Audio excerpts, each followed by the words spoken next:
All right, hello everyone, and peace of Christ to all of you. Today, our topic is kind of sensitive, and I hope that Muslims will share with us and they will give us their priceless knowledge about Allah. There's nobody knows Allah more than the Muslims, to the point they don't even know what the word Allah mean. Islam is a very, very amazing religion, to the point no one understand nothing in the Quran. The Quran yet claim that Allah He made it a clear book, and because He made it a clear book, the Muslims needed to make thousands and thousands of tafsir, which mean interpretation for the Quran. Yet they cannot explain the Quran. And at the end of the day, the Muslim they say Allah knows best. And to make it more horrible, even the Quran says that no one knows what the Quran means save Allah. I'm going to publish a book soon. It's called No One Knows What the Book of a Christian Prince means save a Christian Prince. And that will make my book a miraculous. It's not about being, confusing and stupid and say whatever. It's about a miraculous, because nobody understands it.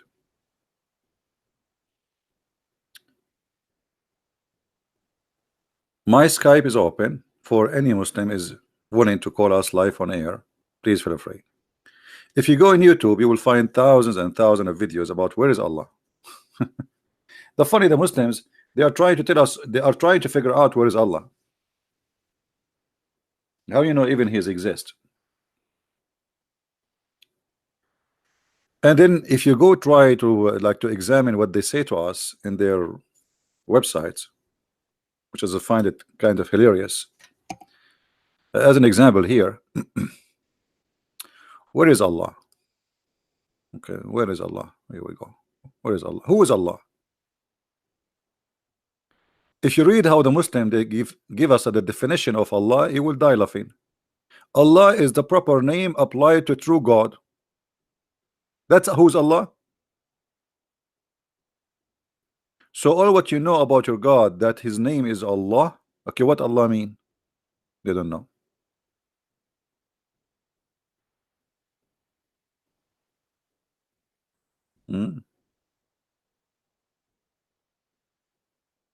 Who is Allah? All the excellent divine names and attribute perfection. Allah is one and unique. He has no son. Nice to meet you guys. Allah have no son. He has no partner. He has no equal. He has no he is the sole creator, the sustainer of the universe. Every creature bear witness to His oneness. So why Allah want to kill the pigs? If every creature bear witness for His and what do you mean we bear witness for His creation? Here we go. I don't bear witness.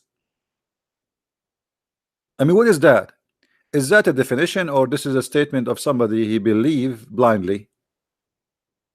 All creation they believe in His oneness. Who are those creations? Cockroaches, cats, rats, dogs, goats. What do you mean? So you see here right away, when they start trying to present their God for us, they are making a statement which is silly. What do you mean? What does this mean? I thought you are going to tell me who is Allah. Or what you are saying to me, an assumption, a theory, that there's someone you don't even know, you never met, you never heard. Muslims, they never saw Allah, they never heard Allah, never spoke to them, not even once. This is why I call him the muted Allah. Allah is a mute God. And not only that, the Muslim they say to us that Allah, after He sent Muhammad, He went in a strike. Muhammad is the last prophet. Allah is now in a mute.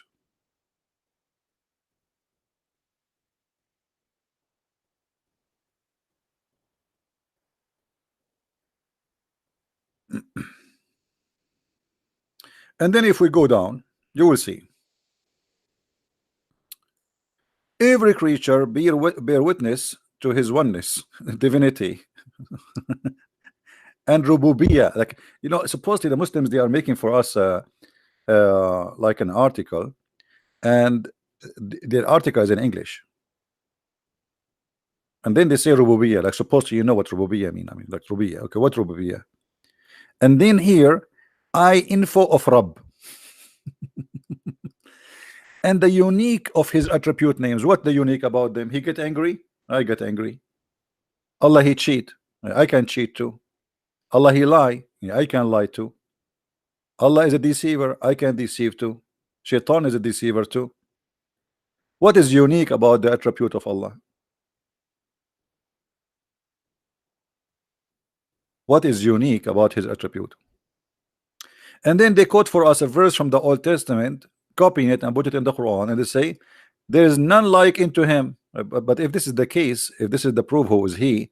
Well, here we go. The God of the Christian, they say the same. And not only that, none like me too. Do you know, according to science, that there's none like me? Does that mean I'm God?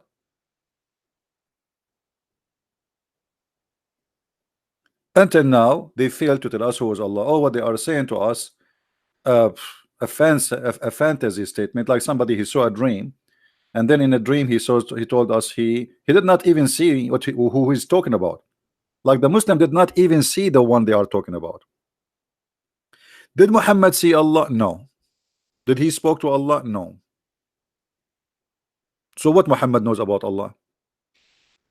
What Muhammad knows about Allah, that there is a guy, he came to him and he squeezed him, and he told him, read in the name of your Lord. That's it. How we know that the one who squeezed Muhammad is not the devil? And since when, in order to make you a prophet, I need to squeeze you? What is the purpose of the squeezing? Muslims, they take things without checking it out. An angel of God, yet he is squeezing his prophet. Why?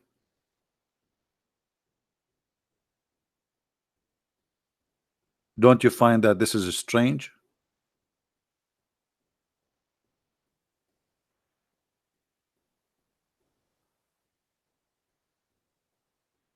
The first time the angel he came to Muhammad, he hold him so tight and he squeezed him 3 times.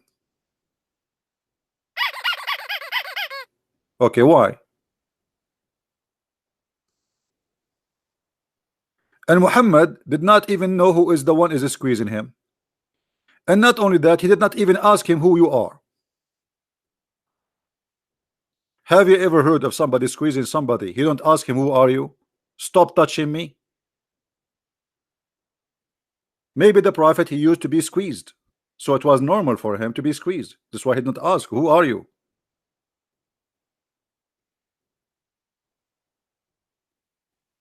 Maybe the angel, he thought Muhammad is a lemonade.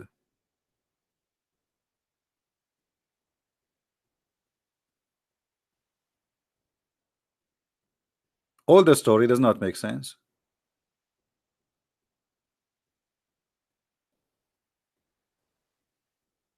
If there is any Muslim want to tell us what is that is about, please let me know.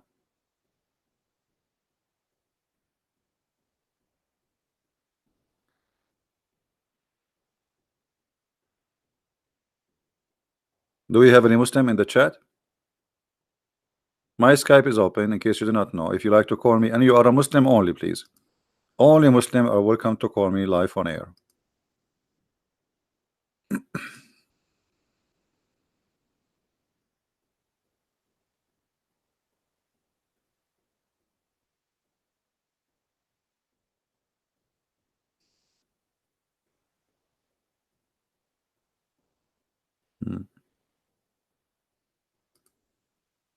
Anyone? Now let us go to something else. In the same article, they say to us, there is no one share his dominion. So what do you mean no one share his dominion? Isn't it Muhammad, he says that his name written in the chair of Allah? Is that the dominion of Allah? The chair of Allah is not even free from the name of Muhammad. When a Muslim convert to Islam, what he have to admit? He have to say Shahada. What the Shahada? Is it saying that God is Allah? No. You have to say Allah and Muhammad. So Muhammad and Allah, they share dominion. Not only they share dominion of the share and the authority, they share the dominion of knowledge. If you go and search in the hadith,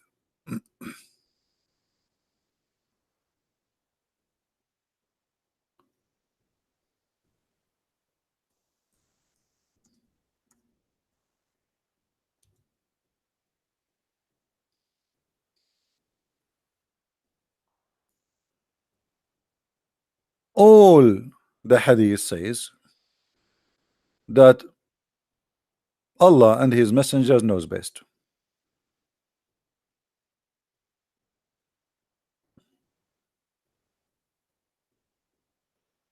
Is the dominion of knowledge shared by Muhammad, which mean Allah and Muhammad, they have the knowledge? What do you mean when the Muslims and Muhammad agree with them that Allah and his messengers knows best? What does that mean?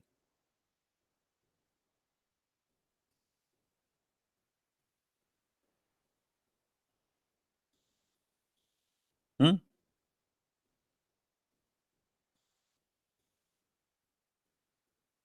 How Muhammad, he is sharing the knowledge of Allah? And you notice how they associate the name of their God with the name of the man who his name is Muhammad, claiming that Muhammad have the knowledge of Allah and Allah share the knowledge of his own with Muhammad.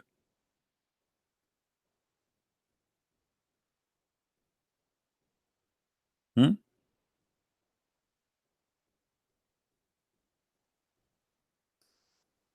Allah and his apostle knows best. You see, if I say that me and Elohim knows best, that means I am claiming that the God of the Christians and me knows best. I have the knowledge of God and no one else have it. God, he shared the domain of knowledge with me. It's not about God anymore. There is others who have the knowledge of Allah.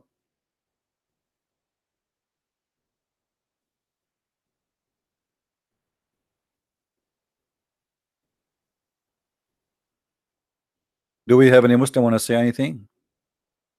In the top of that, the Muslims, they say to us that Allah, he sent 124,000 messenger.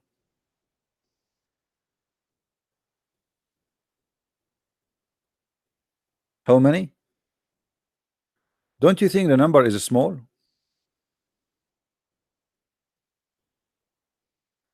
And here you see the madness. Allah, he sent 124,000 messenger and Muhammad is the last one. Why? I mean, is that fair? Mankind today, they are like guided and there's no need and that's it. 124,000, which means Allah, he was popping messengers and prophet like eggs, like a chicken laying eggs. It's like an ant. The queen ant, she lay a lot of eggs. Question: who can name for us the 124,000 prophet? Who is the prophet for India? By the way, according to the Quran, the yellow pages of Allah, it says that Allah, he never sent the messenger except in the tongue of his own people. وَمَا أَرْسَلْنَا مِنْ رَسُولٍ إِلَّا بِلِسَانِ قَوْمِهِ. What does that mean? Chapter 14, verse number 4. And we never send the messenger save with the language of his folk. So he have to be from them, speaking their language. Not only he speak the language, he have to be from them. But this verse destroyed the whole religion of Islam. Anyone knows why? What's wrong with this verse?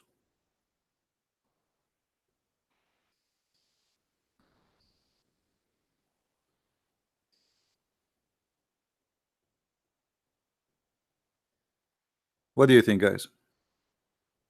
What's wrong with this verse?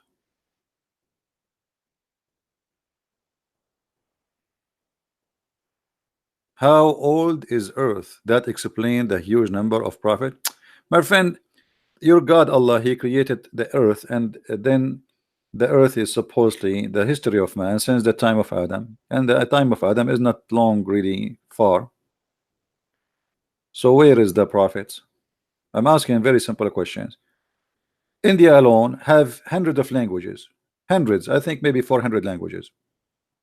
That's mean Allah He should send 400, at least 400 messenger to India alone. 400 prophets. Name one. Can you name one for us?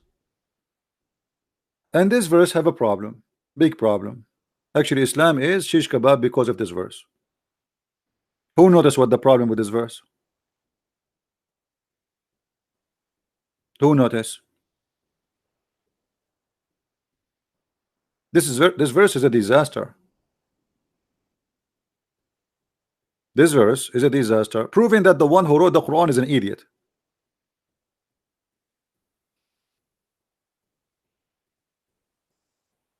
If Allah He sent messengers only from the people, He have to be from them, not a foreigner, and He have to speak the language for sure. In order for what? Logical. Allah is using logic for the first time. He's getting smarter. He says in order to make it clear for them. That's wonderful. How Muhammad is a messenger for the Bangladesh? How Muhammad became a messenger for Zakir Naik? Is he from India? Is he from Bangladesh? Is he from Pakistan? Is he from China? Is he from America? Is he from Europe? In order to send the messenger, he have to be from them. Speak the language of his folk. He have to be from the folk, speak in the language of the folk in order to make it clear for them. That's mean Islam is a false cult. Because the one who speak Arabic is a very small number. And actually not all of them are Arab. And the verse is so clear. He have to be from the folk, speak in the language of the folk. Somebody saying to me, I did not get it. Okay, Muhammad is an Arab, right? So what is the folk of Muhammad the Arab? Focus with me, please. When the Quran say his folk, who is my folk? If I am an Arab, who is my folk? Who is my folk? The Chinese, the Japanese, or the Arab? I am an Arab, so my folk are Arab. So I have to be from the folk, from this group, and I have to speak their language. So in order for Muhammad to be international messenger as they claim, Muhammad he have to speak the language and he have to be from the group. Which means if Muhammad was sent to the Indian, and India have hundreds of ethnic groups, not one ethnic, and hundreds of languages and religions, Muhammad he have to be 400 Muhammad. 400 Muhammad, each one of them is born between one of the folk of this nation.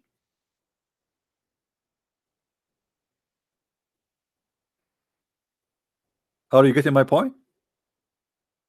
And the Quran is so clear. Why? The message will not be clear to them unless he speak the language of the folk. Do you see it? This is not me saying that. This is the Quran, and this is your translation.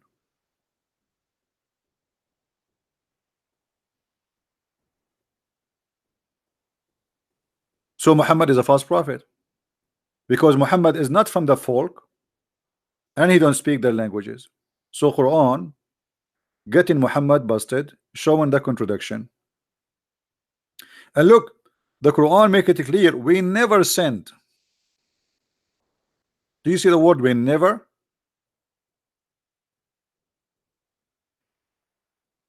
We never sent, no exception.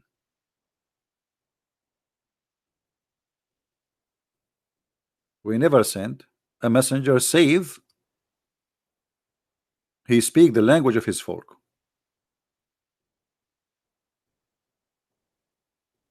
Islam is a very silly, stupid cult.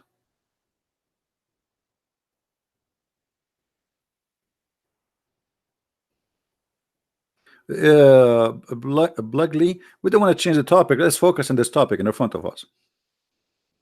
So here you notice that the 124,000 messenger, they have to be, each one of them at least, speaking the language of his people. But if we go in the Quran, we will find that the most of the messengers are to the Jews. Allah did not send. Did Allah send a Muslim messenger for the American Indian, who there are many tribes and many languages? Did He send to the Chinese, who there are many nations and many languages? Did He send to the Russian? To what is that is about? And when the Quran says, in order to make the message clear for them, that's mean Allah will not send the message unless it is in your language, so you will understand it. Is the Arabic a clear message to Zakir Naik? Shabir Ali, Zakir Naik, Ahmed Didat, all of them, they share one thing: none of them speak Arabic. I made a video about Didat, the funny Didat, who is making himself a scholar, but yet he do not know how to read Arabic. You believe it?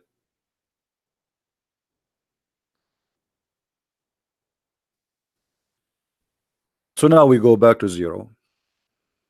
There's no way that the God, if this is a God who is saying this verse, he is the God of Muhammad, because the God of Muhammad made it clear: I will never send a message to you unless it is in your language with the prophet from your people, in order to make it clear for you.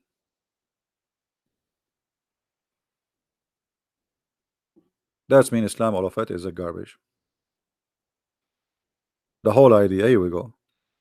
I remember the Quran says, if the Quran is not from Allah, you will find in it a lot of contradiction. CP, you cannot even speak a classic Arabic. What do you mean I cannot speak classic Arabic? First of all, there's nothing called the classic Arabic. But if you mean the Qurayshi Arabic, I speak it fluently. What does that mean? وما أرسلنا من رسول إلا بلسان قومه ليبين لهم فيفصل الله. What? I don't speak even classic Arabic. Arabic is not really a language by itself. Arabic is many languages. It's a collection of languages. But because of Islam, the official language became the language of Muhammad, which is Quraysh. But there's nothing is called really Arabic. Most of the Quran we see in front of us is nothing but other languages.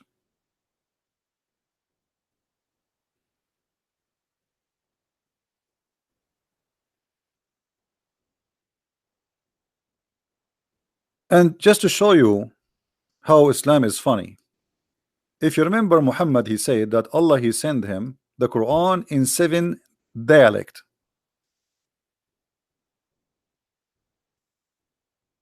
Why seven dialect?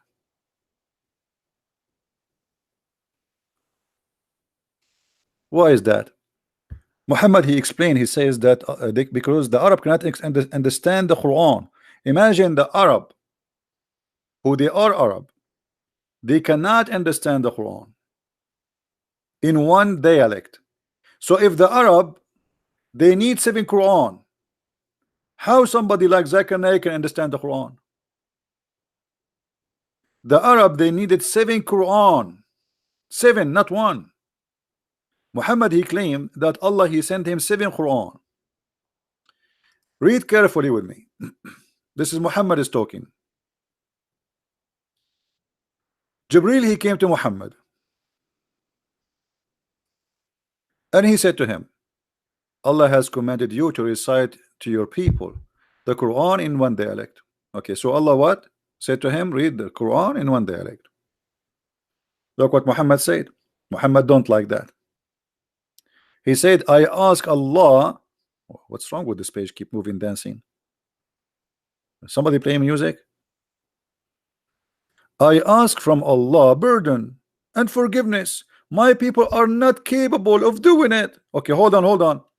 The people of Muhammad, one tribe, it's one tribe. The Quraysh is a small tiny village. It's a small tiny, actually we cannot even call it village. A small tiny village who speak one language, and they are one tribe, and they speak the same tongue, and they are not capable of doing it. Okay, so what the solution? He want more Quran in different dialect. Then he came for the second time. He who? Jibril, the one who squeezed people, you know.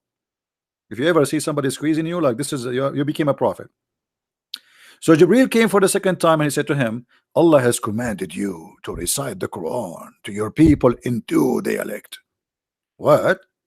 So now we have two Quran, but that will not work. Upon this, the Holy Prophet said, hey, hello. What are you talking about? I seek pardon and forgiveness from Allah. My people would not be able to do so. Okay, so now we have two Quran. Still the Muslims cannot understand the Quran and they cannot even like read it. It's not enough. Two Quran. So Jibril, he came back for the third time. Jibril is like the pizza boy. Go back, go back, go back, you know. Okay, he came for the third time. And he said to him, Allah has commanded you, brother, to recite the Quran to your people in three dialect. Are you happy, Prophet? The Prophet, no, he's not happy. He said to him, no, no, oh, hold on, hold on. I ask pardon and forgiveness from Allah. My people are really very stupid. They cannot handle it. My people would not be able to do it. Then he came for him for the fourth time. Like, what is that, man? Is that a joke? Is that a joke? If the Arab cannot understand the Quran unless it is 7 Quran, how someone who live in Bangladesh he can understand the Quran?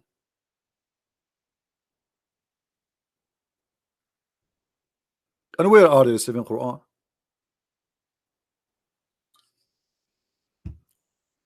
And in this story, and then the angel he keep going backward forward until it became 7 Quran. 7. That's it. Perfect. Perfecto. Isn't it Allah all knowledgeable? Muhammad is correcting Allah order. Allah he says be one dialect. Don't Allah knows? Look like Muhammad is out to smart his God, because his God he thought one Quran is enough. Muhammad didn't agree.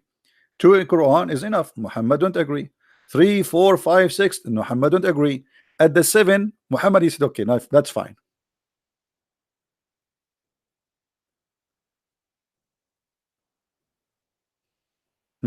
Look what Fadi he says to me. You know, Fadi, I feel sorry for him. But look like Fadi is a very, like, he's a nice guy, but he don't want to use his brain. I think his brain is in vacation. Look, he said, well, if the Arab, they knew Muhammad is a liar, so how they believe in him? By the sword. By the sword. Don't you know that Muhammad he left Mecca and nobody believe in him? I know you're telling me Muhammad he joined as-Sa'alik, the outlaw, the criminals who they are kicked out from their tribes. Muhammad he became their leader. Otherwise,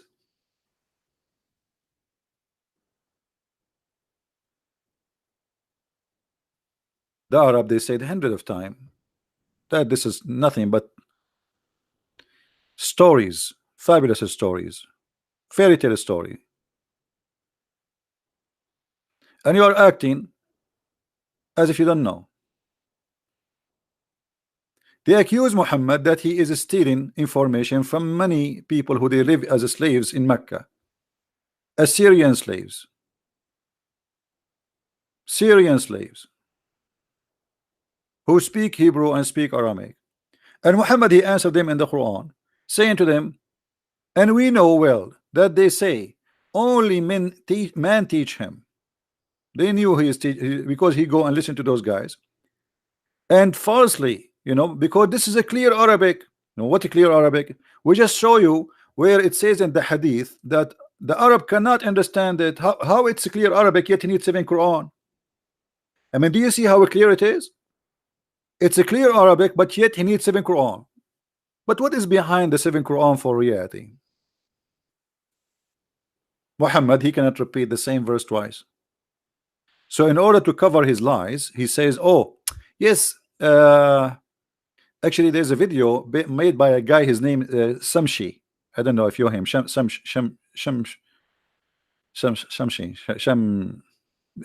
something, you know, that's like sound like a Chinese. So Shamshi he said that there is 2 Muslims He was reading a hadith, supposed to refute us as a Christian. Two Muslims, they were reciting the Quran differently, and they fought over it. The first one, he said to the other one, I heard the Prophet saying it differently. The other one, he says to him, you are a liar. The Prophet did not say it this way. I know how he said it. Then one of them, he dragged the other one to Muhammad. He said, I wanted to kill him because he is reciting the Quran wrongly. The Prophet said to him, okay, you recite. The man recited. The Prophet said, okay, this is correct. The other guy, he said, but Prophet, he said, okay, you recite now. The other guy recited differently. Muhammad, he said to him, that's correct too, because this is how Allah, he sent it to me. He sent it to me in 7 ways. So Muhammad, he, in order to cover his ass and his lies, because he cannot repeat the word of Allah twice correctly, he needed to fabricate that Allah, he sent him the Quran in 7 ways. So if I tell you a story today, and tomorrow I tell you the story differently, you cannot say to me you are lying. I will tell you that Allah told me the stories in 7 ways. You know what I mean? This is the whole idea behind this is seven. You know, did Allah send Musa's 7 Torah? Did Allah send the Injil to Isa in 7 Injil? What is that?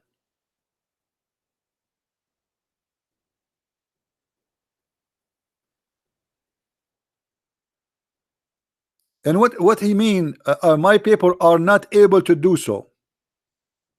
So how somebody who live in Pakistan now, he is reading translation is Yusuf Ali and it's enough for him? The Arab who speak Arabic, they are not able to do so.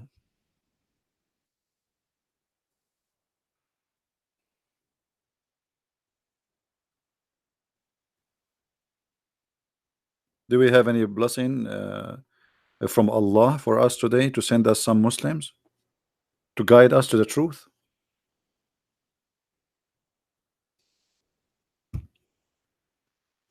I want a Muslim to guide me so I can get the versions. I really need versions. Even if I go to the store, I buy virgin oil. I mean, I love virgins.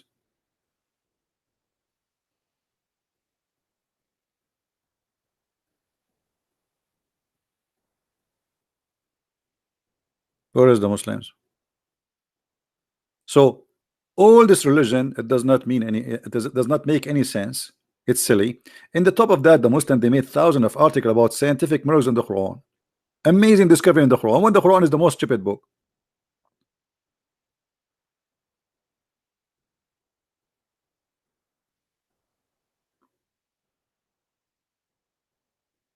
Now after Allah, he sent the Quran in 7 letters. Do you Muslims even explain the Quran? Do you even understand the Quran?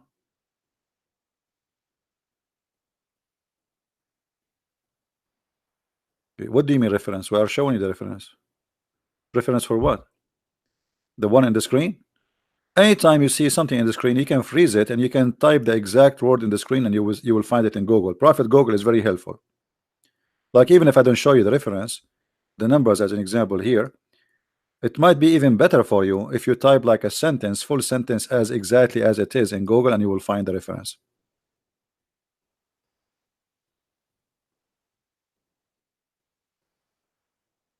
Who is a Muslim would like to show us something? We are willing to change the topic, by the way. If you are willing to show us a proof of Allah existence in any way, in any mean. If you can show us a proof that the Quran is a book of God, please feel free. And we are here not against Muslims, we are here speaking against the cult of Islam. I'm not against you.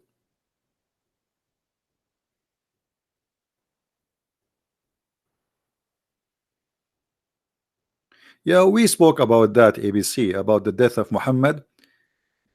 You can watch my previous video. If you go back in my channel, it says who killed the prophet. You can watch it. Do we have any Muslim would like to call us?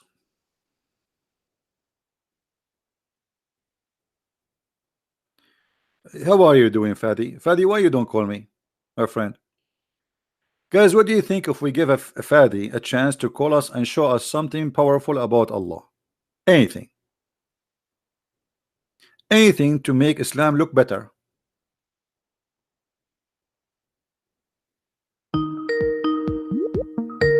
We have a Muslim who get upset always when somebody leave Islam in my channel. Islam look better.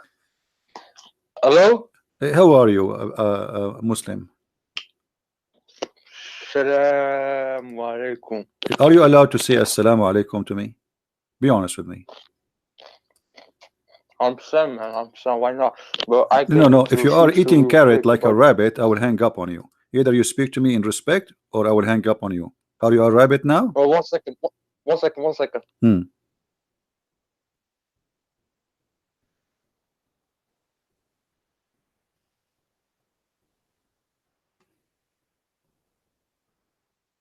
By the way, rabbits are Muslims too.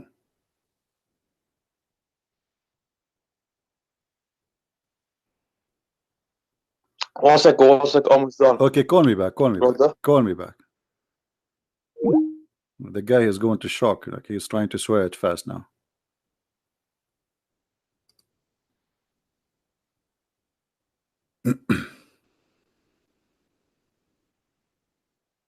This guy, each time somebody leave Islam, he called me right away. He says, this guy is a liar. He's not Muslim. He cried badly. I feel sorry for him. And just wait, he himself will leave Islam sooner or later. If you are a Muslim and you have a knowledge in any way, and you think you can give us something solid, good about Islam, please feel free. We like to hear you.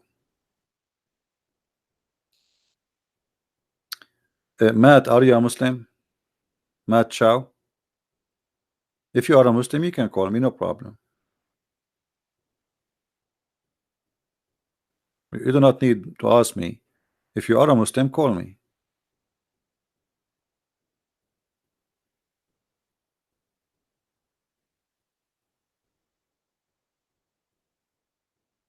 It looks like you are just joking here.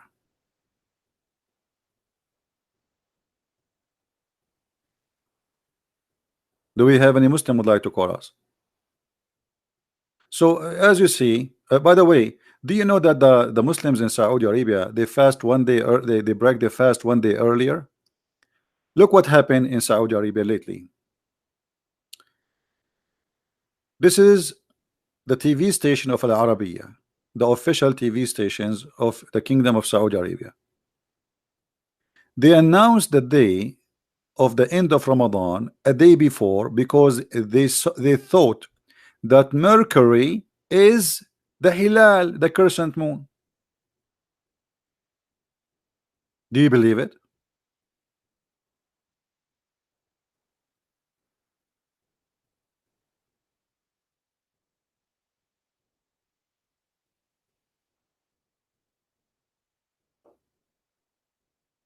They bought telescope from the American. Look, they are waiting for the Hilal, the crescent moon. And then at the end of the day, they thought that Mercury is the crescent moon. And now all the Muslims in Saudi Arabia, they broke their fast a day before the end of Ramadan.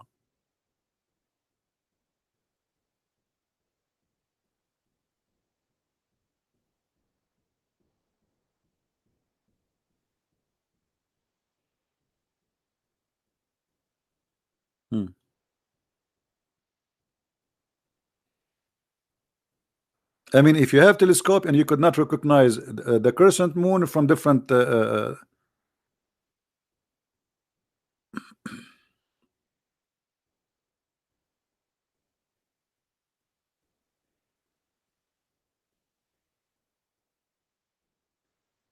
right, Shikika, I'm glad that you are using the knowledge with your mother-in-law, and I hope soon she will leave this cult.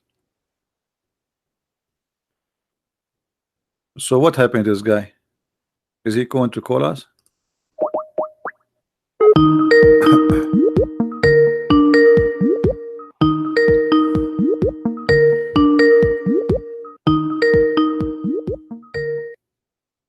He is not answering now.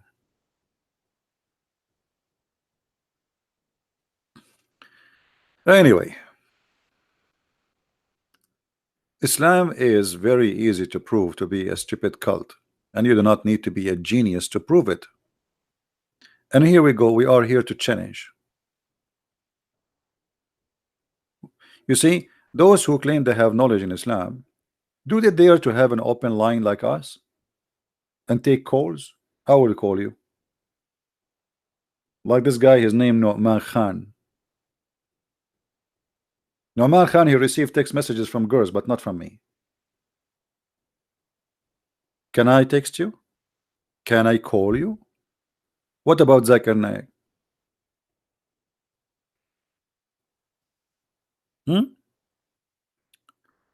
If we ask Zakir Naik about Allah sending messengers only if they speak the language of the people, what Zakir Naik will say? What do you think? Muslims, what do you think? Zakir Naik, your hero, who do not know anything about Islam, what he will say?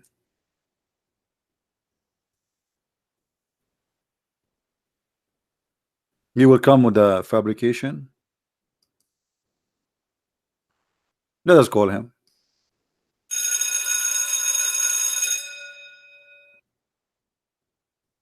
I forgot this ring will not work for him because this is a ring of shaitan. The Prophet said so. Hello? Brother Zakir Naik, Assalamu alaikum, brother. I have a question for you. I told you your name is the Christian Prince and don't change your name. I can't get you butted easy. Just take it easy. I did not change my name and did not change my voice. I'm talking to you, brother. What is the purpose of a chapter 14 verse number 4 where it says Allah never send a messenger unless he is from the people speaking the language of the people? So how the Prophet Muhammad can be a prophet for people in India or Bangladesh or Pakistan? First of all, the Prophet, he is welcome to be our prophet and we like it. The same all what we say, I am sexy and I know it. Secondly, it's not your business. But we are trying to understand what the Quran is saying, how he can be your prophet if he is not from Bangladesh or Pakistan or India and he don't speak the language of the people. As you see, the Quran says in order to make it clear for them. And let me explain to you. First of all, the Quran is so clear for us and I will explain it to you. If you go to the book of Tafsir al-Bukhari, it says that the Quran is so clear, and because it says it's so clear, this is why it's very clear. But your answer is not clear for me yet. The Quran says Allah will send only messengers to those who he speak their language, and Muhammad, he don't speak your language, so how he can be your messenger? At the old day, the Prophet Adam, he came to India and he used at that time speak Arabic, and this is why the Prophet, he was the prophet for India too, because we are originally Arab. Adam, he came to India and India was Arab, and the Prophet, based on that, he is a prophet for India because originally they are Arab. Absolutely, and we can prove it for you. As an example, the Arab, they like to eat rice. We like to eat rice. They like to eat curry, and we like to eat curry. And they like women, and we like women. So obviously we are one nation, and you get your based. And don't call me again.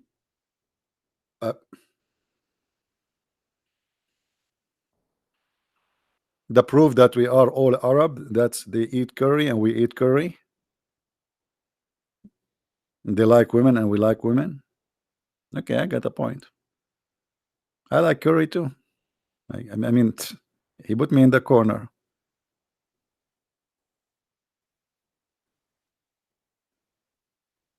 Any Muslim want to answer this?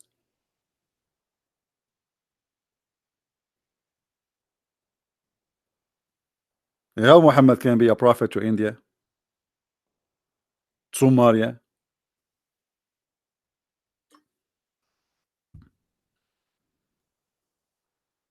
All the countries around the world. The Quran says Muhammad, he cannot be a prophet for them.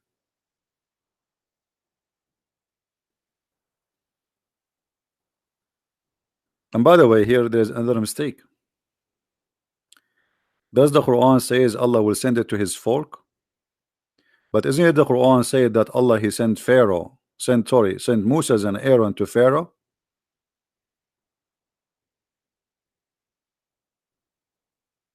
Is Moses an Egyptian?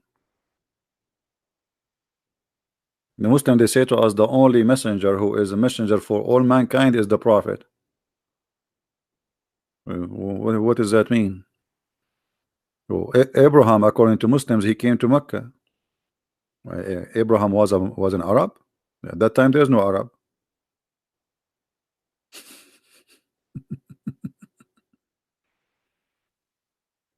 Who is a Muslim would like to call us? Does Hilal mean the crescent moon? Yes.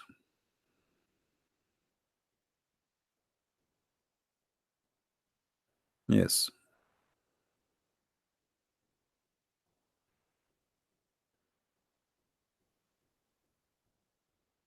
And Hilal actually is coming from the same as we explained before, where Hil al.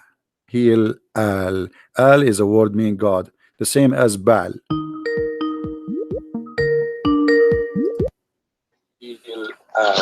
Al is a word meaning mute God. YouTube. Mute YouTube. Oh, give me a sec.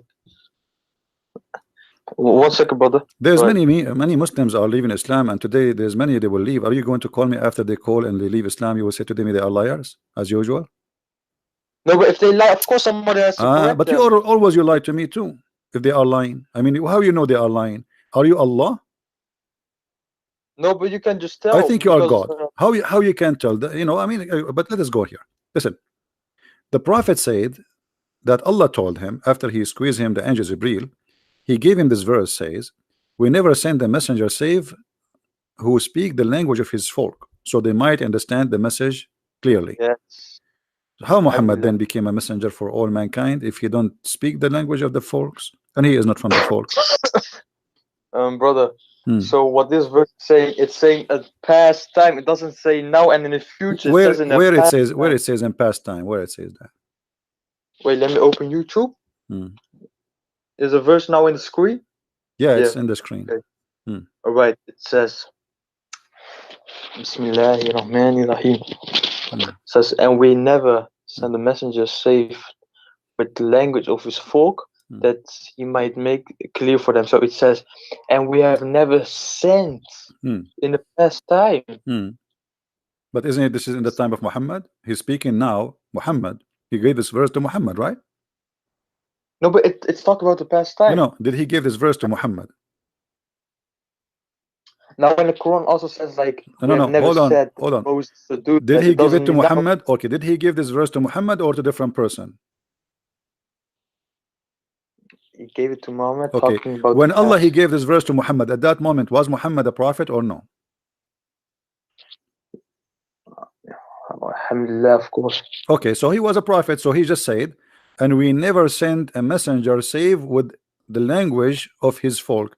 At that moment, until that moment, we never sent, and the time of what? At the time of Muhammad being exist. So until that moment, which Muhammad is receiving this message, we never send a messenger except he speak the language of his folk. So how you say to me, in the past? Yes, in the past, but in the past, in the time of Muhammad, which means in the present. In the present of Muhammad, and since that present, we never sent any messenger unless he speak the language of his folk. So he have to be from the folk and speak in their language. So how Muhammad can be a messenger for the Indian? And the Quran saying clearly, in order to make it clear for them. So what is the reason? In order to make it clear for them, but the Quran so if you also send if you send a message in different language, Allah agree that will not make it clear for them, right? Yeah. Now, brother, it also says in the Quran, it says that if they just read the Quran, they will understand it through the Spirit. Do you understand the Quran yourself? They just understand if they read it in Arabic. Okay, what your prophet he says no. Your prophet he says he asked Allah for 7 Quran because the Arab they can't understand it. And here they got the hadith in front of us. This is your prophet. This is your prophet saying. This is your prophet saying the Arab, not the Indian. The Arab, who they are Arab, they cannot understand 1 Quran. They need 7 Quran. So how somebody from India he understand the Quran in translation when the Arab who speak Arabic they could not understand the Quran? And Muhammad himself is saying that my people are not capable of doing it. What is that? Not capable? No, but Allah makes them now capable. Allah no. Muhammad saying to Allah, my people are not. Allah he saying to listen. The hadith in front of us. Are you reading? Do you know how to read?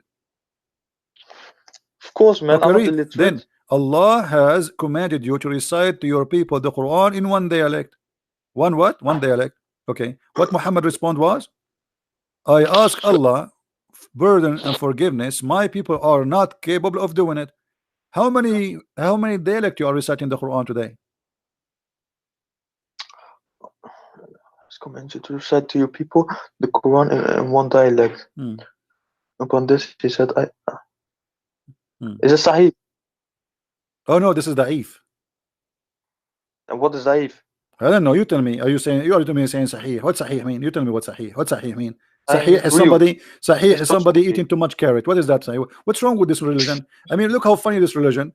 Their religion have weak and strong. That's mean your God Allah is weak too. I mean, if Allah Prophet he said that, can't Allah preserve his teaching? Why you Muslims keep fabricating stories? Why you Muslims are you saying to me you Muslims we lie about the Prophet and we fabricate a story about him and Allah he could not stop us? Your God is weak. Here we go. You are right away asking me, is it weak or strong, brother? Which mean, is it a lie story or a true story, brother? Because we Muslims, we write a lot of lie stories about our Prophet. We lie a lot we lie. We like to lie. Do you like to lie? Why you are asking me if this is weak or strong? What does that mean? Explain to the audience. What does that mean?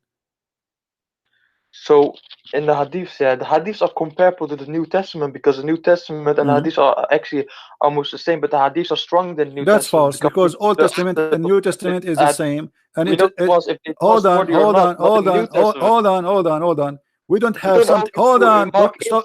Stop being silly. Have you ever seen a Christian saying that something in the New Testament is weak and strong? We don't believe in that. That's why it's not clear. So I'm asking you why you are saying to me da'if. Why you Muslims? Why you okay? So if this is not. So you are saying to me that the stories which is mentioned by Muhammad is not protected by Allah. Is that correct?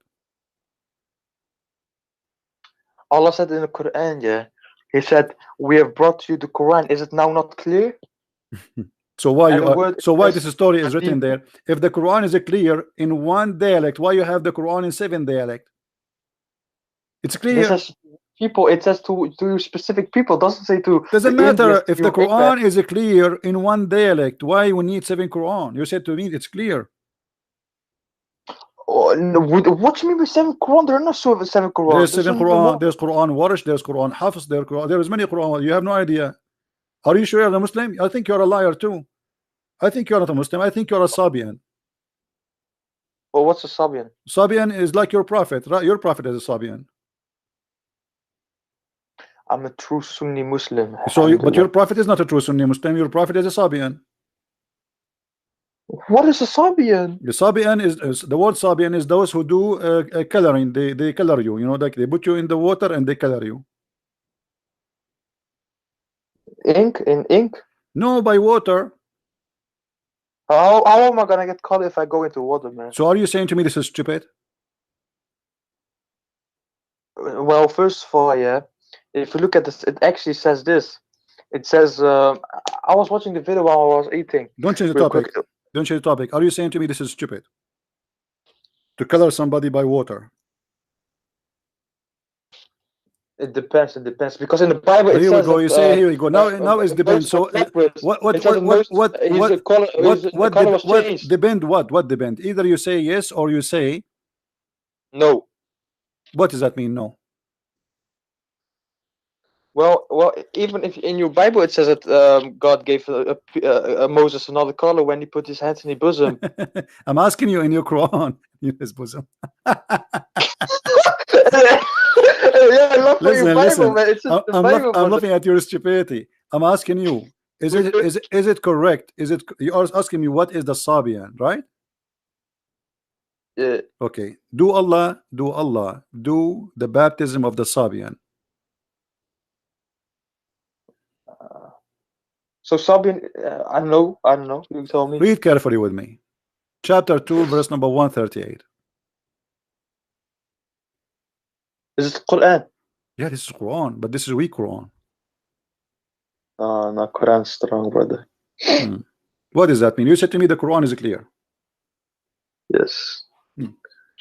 What is the color of Allah? From Allah. It doesn't say of Allah. It's just from.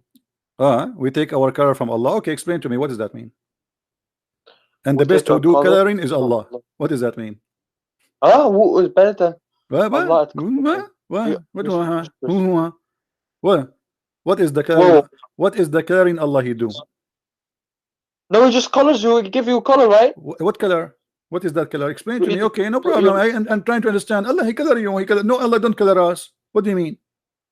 What you mean no color? Who You gave tell us? me. He You gave say us- you said he the gave Quran us- is so clear. Okay, explain to me Allah how he color us. What does that mean? So it just means anything. Like Allah made the earth. Allah made the seas. This is not the Allah made question. the It says Allah Allah he made gave you color. color. It says Allah he gave you color. Okay, the color is from Allah. What coloring is mean? Well, are you an atheist now that you're gonna say the color came out of nowhere and not from God? What this have to do? You said to me the Quran is clear. Allah is coloring. What coloring what? And what color he is using? We take our color, so it means So okay, before people. Allah he gave us our color. What our color was? Because when you say coloring, that's mean you used to have different color. Coloring obviously is not the original. Like you steal my bicycle and then you color it. So this is not the original because you used to have different color. Allah is coloring you now. So what is the color Allah he cover and what is the new color? Well, I don't see where you see that this is not the original color it's talking about. It says coloring.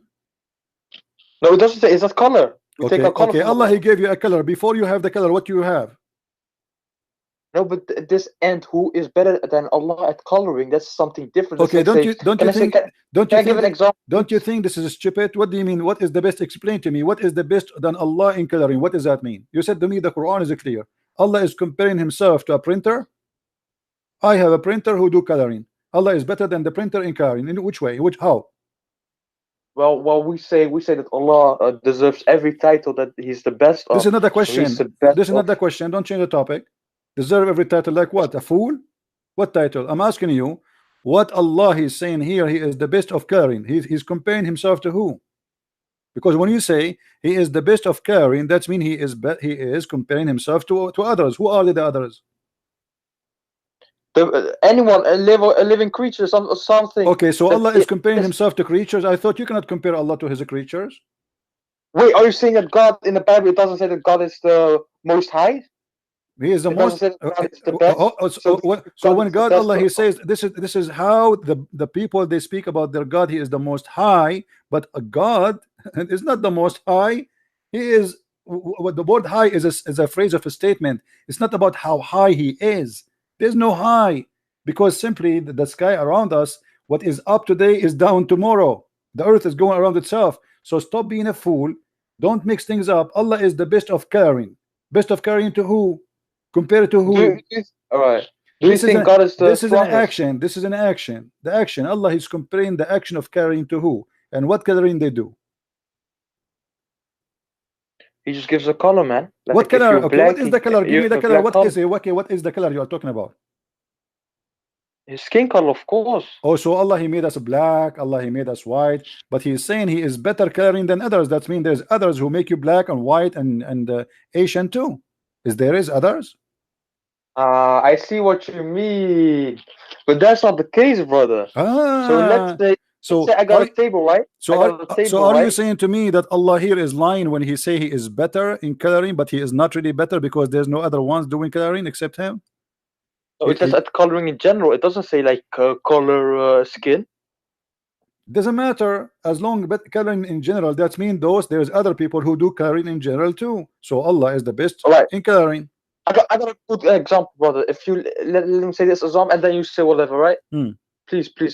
All right, I beg you. Okay, please. I beg you. All right. So let's say Leonardo, you know Messi, right? Who? You guys in America, I know. You guys know soccer, right? Football? No, I don't play football. But you know football? The only game I play is Allah.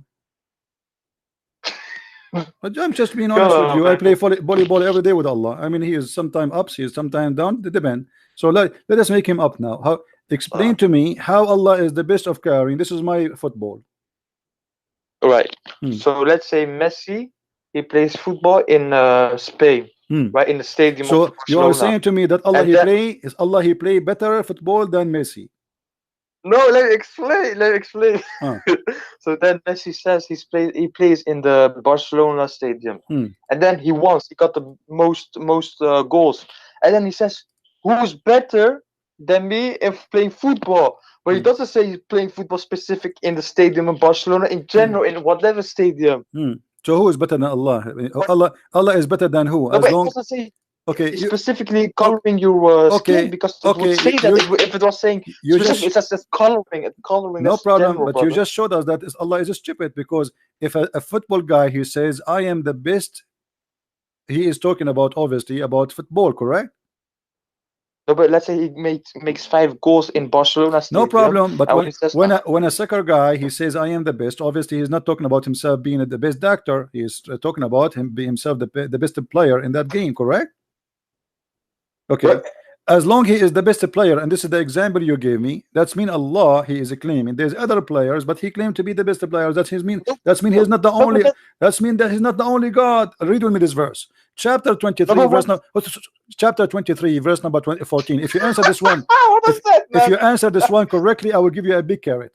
Chapter 23, verse number 14. It says Allah is the best of the creators. How many creators there is? Well, I can create something now if I want. Really? And that will make Allah Yeah, better than you in creation? So you join the club of creators?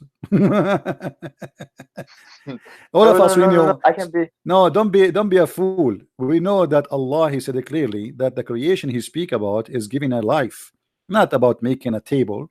Don't be a fool. No, but so ground is life, trees are life, but that's also created by God. No, Allah he said he challenged the man and the genie to create even a mosquito or a fly, correct? Let me see, man. What do you mean? Let me see, man. Chapter 22, verse number 73. Allah he says, "O mankind, make like this, like what?" He says, you know, do you worship beside Allah something who will never create a fly? So what is the word the creation in the Quran is about giving life, like creating a fly. Even a fly you cannot create. So when Allah he says he is the best of the creators, obviously he is not talking about creating a table. Stop lying. He is asking, can you create a fly? Do you If agree I with that? fail at creating something, does that mean I'm a failed creator? What? I'm a creator. If I try to create something, but I've created something different, but I try to, let's say I try to create My life, friend, you man. are not But then creating I failed that. anything. There's invention and there's a creation. Creation is you make something come to existence.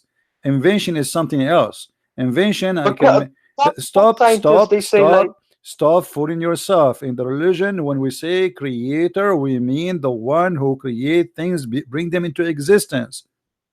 Like example, life. Adam, he was a dust. He made him mud. He breathed into him. By breathing into him, he gave him life. That is a creation. Otherwise, the mud, anyone can do mud. Otherwise, mixing dust and water together, I can do it. But I cannot breathe into something and give it life. That is the creation. So now, when Allah he says he is the best of the creators, Allah comparing himself to who?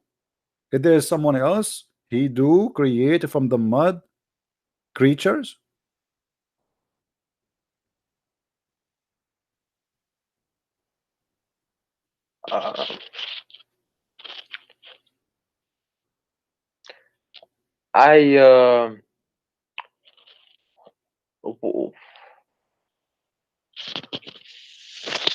Do you want to call a friend?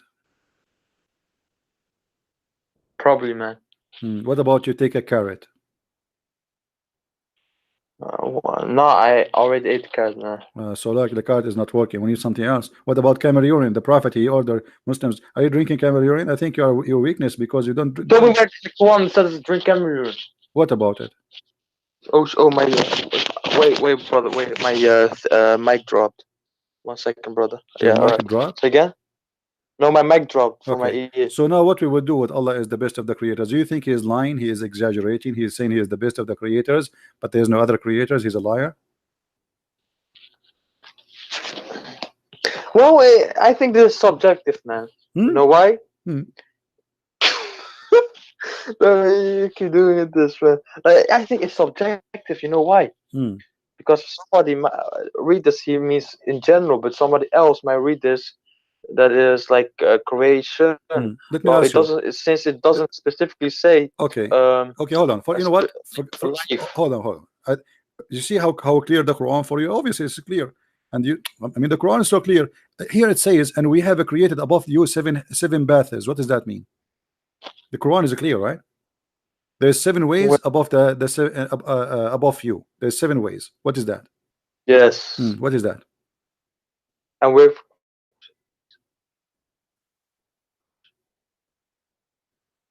I know maybe in the tafsir. In tafsir. I thought the Quran is clear. Okay, what about? I will give you something easier. You see, you said the Quran is clear, and we send down from the sky water. Is that true?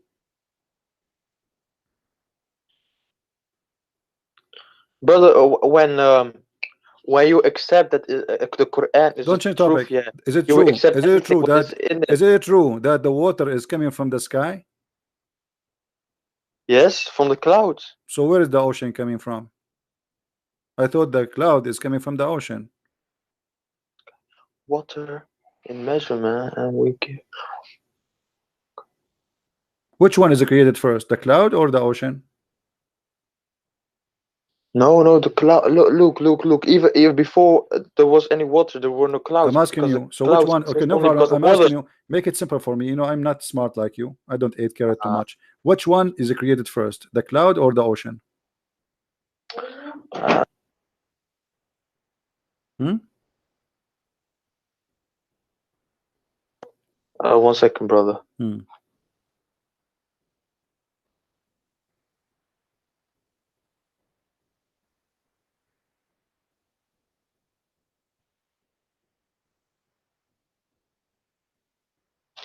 Could you repeat that question?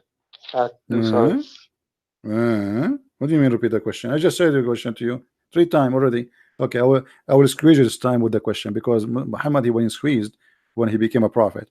So I will squeeze you 3 times and give you the question. Now the question is, which one Allah created first, the cloud or the ocean? Does it say somewhere? Well, it Well, says I'm not here, clear. and we send down from the sky water in a measure. Yes. Okay, Yes. okay. So which one Allah he have created first? Water From where it's coming? from skies, not clouds. It doesn't say Okay. clouds. The skies. From the sky. Okay, no problem, guys. From the sky. So it's not from the ocean, it's from the sky.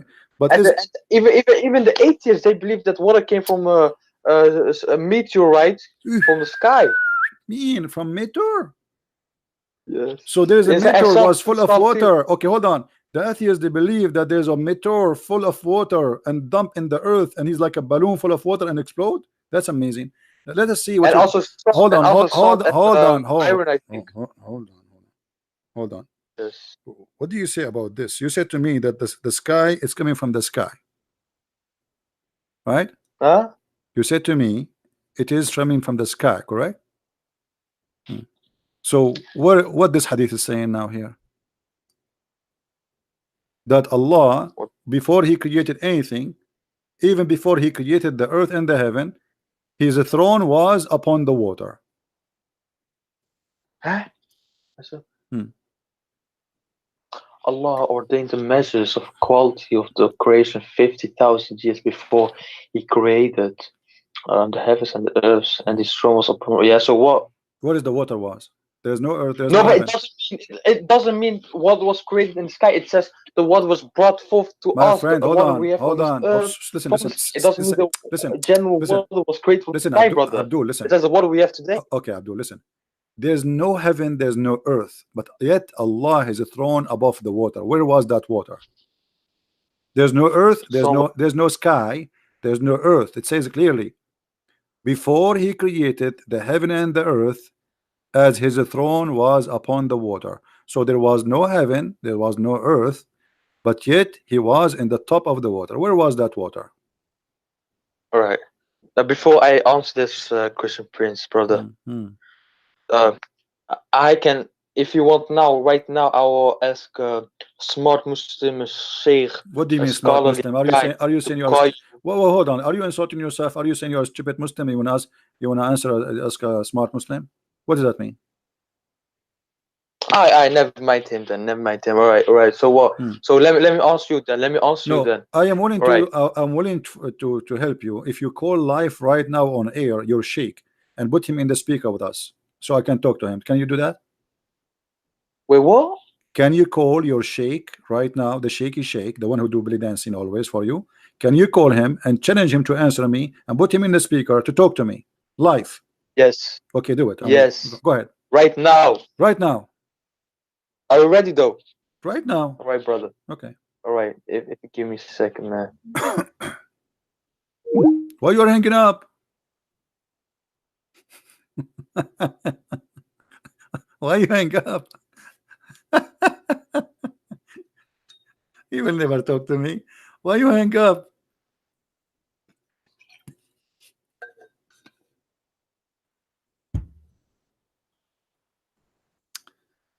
Okay.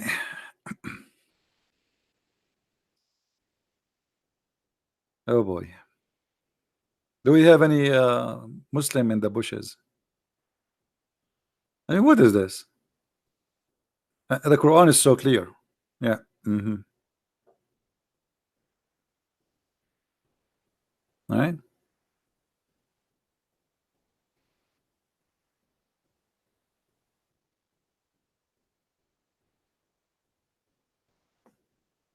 One of the funny thing about the Quran that Allah in the Quran keeps saying, "Did you see? Did you see? See what? We saw nothing." Guys, did you see how the sky is blue? Okay, what does this have to do with you? Did you see how I created the sky? Okay, did you? No, we did not see when you created the sky. Okay, did you show us? I mean, you keep saying, "Did you see? Did you see?" I mean, Allah is speaking to the blind people who is trying to make them believe, supposedly, and He's saying to them, "Did you see?" I thought they are blind, and that's why you are trying to guide them. So what you say? Did you see? They are blind, my friend. I did not see.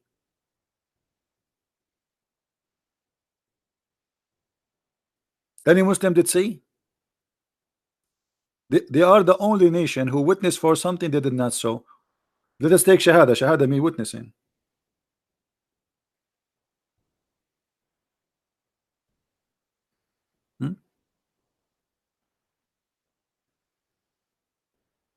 Look at this.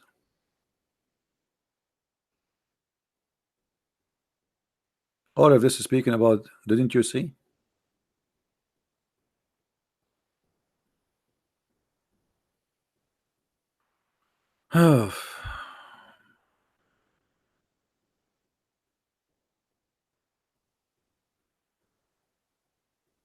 Any Abdul? I am not taking your call. Yes, maybe you are blocked, Matt, because you are being silly. You are not a Muslim and you keep saying you want to take my call. Why I want to take your call?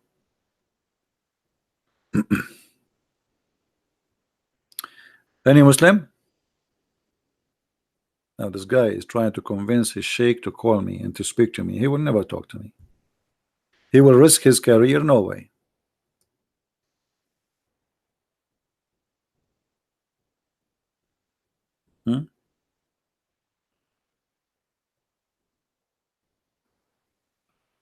One of the funny things, the Quran says that Allah, He have the knowledge of the unseen.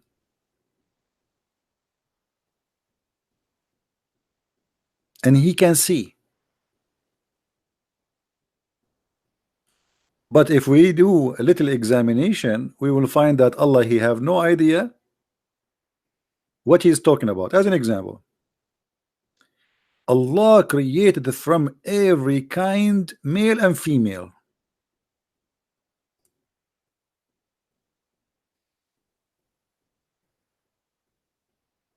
Allah is the Lord of the series because He's a Serbian. That's what the Serbian believe. Ashara, this is why actually one of the names of Muhammad, they call him the father of Ashara, because he worship this planet. And this is an old religion, exists in Arabian Peninsula, and they used to worship it.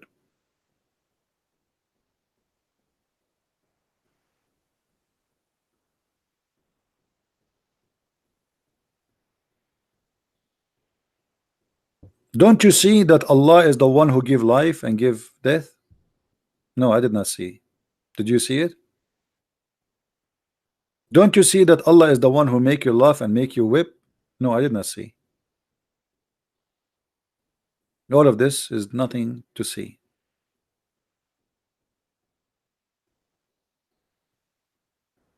And here you find another stupid statement in the Quran, that Allah, he claimed that nobody should pay for the sin of somebody else. But in different locations, Muhammad, he make it clear that the Christians, they will pay, and the Christians and the Jews specifically, they will pay for the sin of the Muslims.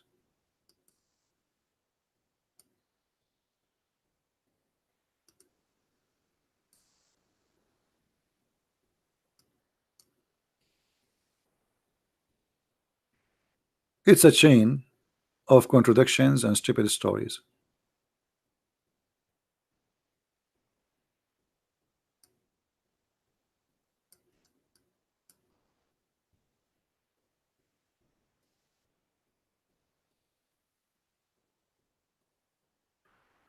Let us see.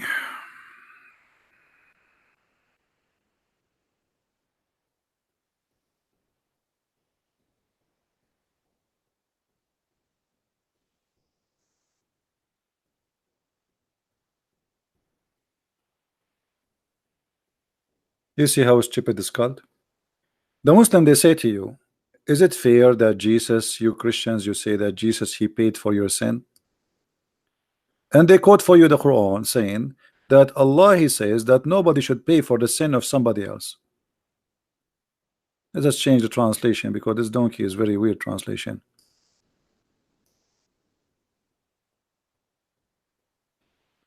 No burden person with sin shall be bear a burden of sin of another. Quran. Okay, so what Muhammad is saying here?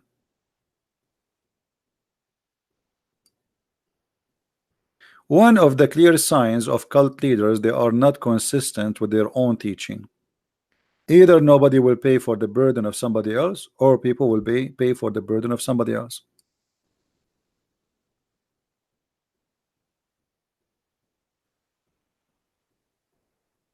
Any Muslim? Which one is should follow? Muhammad teaching or Allah teaching? There would come people amongst the Muslims on the day of resurrection with as heavy sins as mountain. Look how big the sin is, and Allah would forgive them, and he would place in their stead the Jews and the Christians. But Muslim, they say nobody should pay for the sin of somebody else. So why we are paying for sin of Muslims, which like mountains? I thought we will be punished for our sin.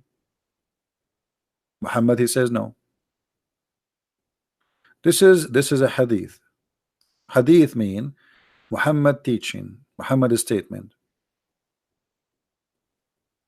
This is what the Muslims call it, hadith. I call it pupu.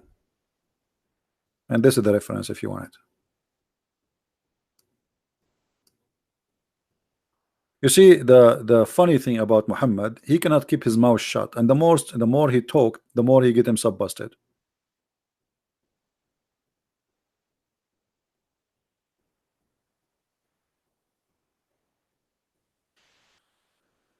Matt is not a Muslim, guys. You know what? Let me block this guy. It just became annoying. Do we have any Muslim would like to call us? Every statement of a Muslim trying to protect his religion does not match, the same as his prophet does not match his own teaching.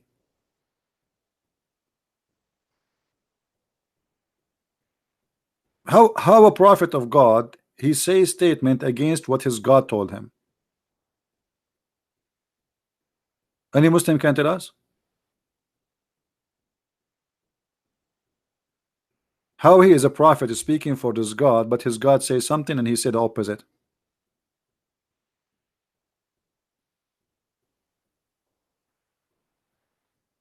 Hmm?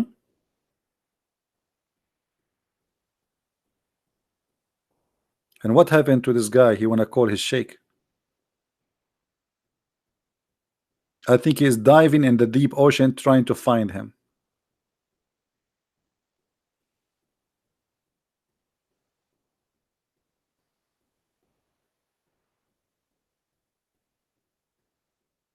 الوتين والأبهر ليسوا من مرادفات هل تكلمت عنها. My friend,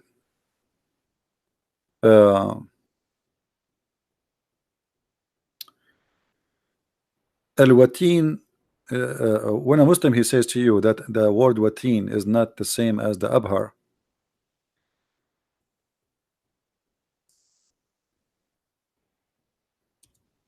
it's just to defend and trying to protect their prophet,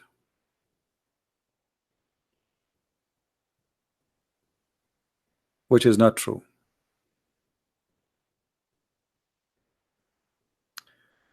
This is the dictionary لسان العرب. نيات القلب الوتين نيات القلب. It appear in Surah Al-Haqqa verse number 46. What do you want more? الوتين الشريان الرئيسي. All right, now we go to Abhar. Always Muslims, when they try to defend, they try desperately to defend, but it doesn't work.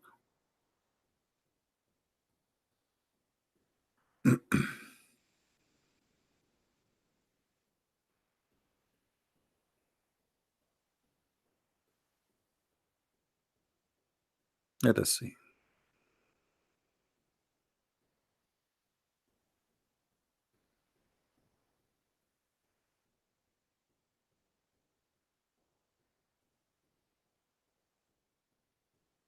And if you have a Muslim would like to call us, he can, you know. Here we go. This is the dictionary. Al-Abhar في علم التشريح. The most or the biggest vein in the body goes from between, or the most important, between the right side and the left side of the heart. Do you see it? So both of them is the same. And this is the Arabic dictionary.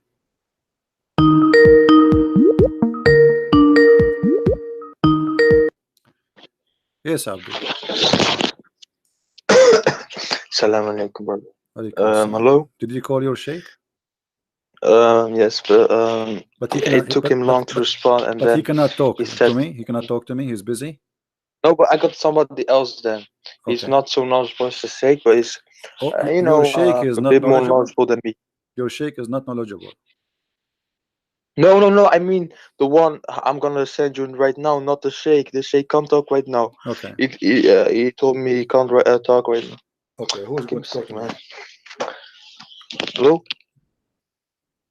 Yes. Wait. so I'm gonna throw somebody else at you. This guy, he's also smart. He's not the sheikh, but you know he's smart. I learned some stuff from him. He debates Christians sometimes, but he has also a lot to learn. But he's smart. So if you could add him, I will type his name in the chat. Just invite him to the chat. This is the best way, so we will not look for him. Just add him to the chat. Okay. How can I do that? Oh, persoon toevoegen. Yeah, you can invite him to the chat. You can invite him. Yes. Give me a second. And then if you want, you can hang up, and he will talk to me alone if you want, or you can stay with us. All right. Let's see.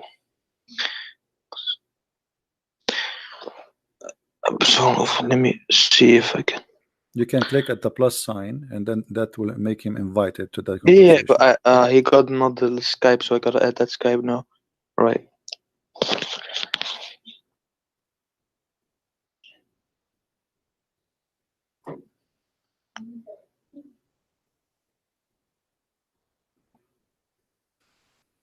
Mm. All right. Something.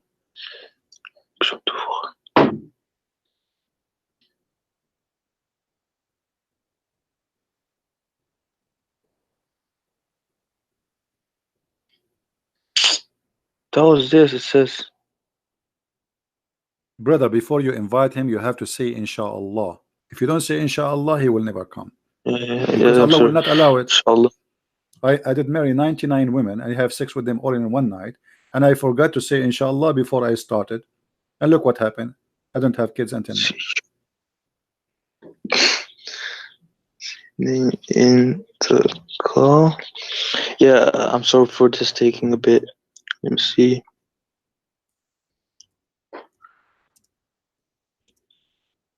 Oh my God. Don't say oh my God. Say oh my Allah. Come on.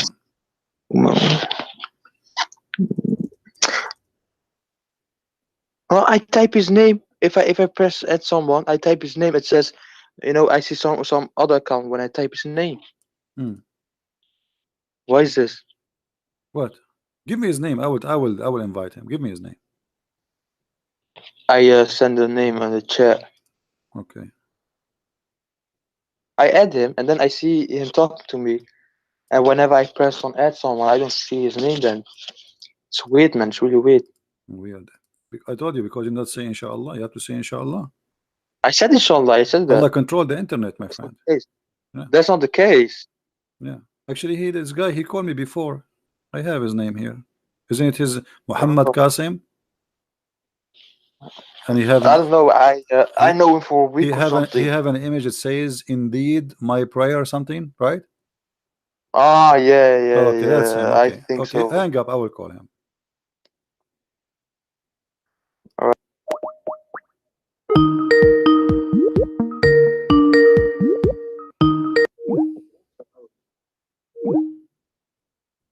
He did not accept the call.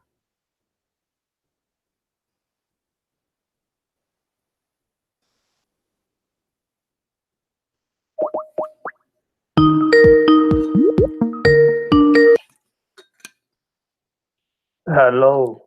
Yes, Mr. Mohammed, how are you? Yeah, I'm good. Close your camera, please, if you don't mind. Thank you. All right. We have a hadith here. We asked your brother, he could not answer. It says that Allah, his throne was above the water before he created anything. Do you agree with that? Yep. Where was that water? So it was in a place where it's beyond our imagination. We can't comprehend it. Okay. So Allah has a throne above the water. Yep. What is above Allah? Allah does have a direction. So He does have a place. No, there's direction. Because if you say to me, okay, if I say now, let me draw something in the screen. I don't know if you can see my screen. If I say that this is the water, okay, this is the water, and then Allah throne is here above the water, okay, that means we have now direction. We have down and we have up. Yeah, so we have a direction of we have the direction of the throne and the water. All right, but so we don't have the no problem. Yeah, we don't have So the direction of so no problem. Allah. In the direction of above the throne, what we have above the throne? Nothing. Like, is that are you speaking of knowledge or speaking like you're just guessing? No, this is with the verses of Quran where Allah says He does istawa on the arsh. We say that refers to like His authority. So we don't say literal, and it's not like literally Allah sitting or something like that. No, it says that He is sitting because the Quran says, you see the word istawa, it's mean He level Himself. It does not mean that not He sat, it's set. And same time, the Quran says that Allah is carried by 8 mountain goats. 8 what? 8 mountain goats. The 8 angels, the carried the throne. They are mountain goats. How they mountain goats? Well, I don't know. Your prophet, he says that. Are you making fun of your prophet, my friend? Let's have a look. Okay, let us see.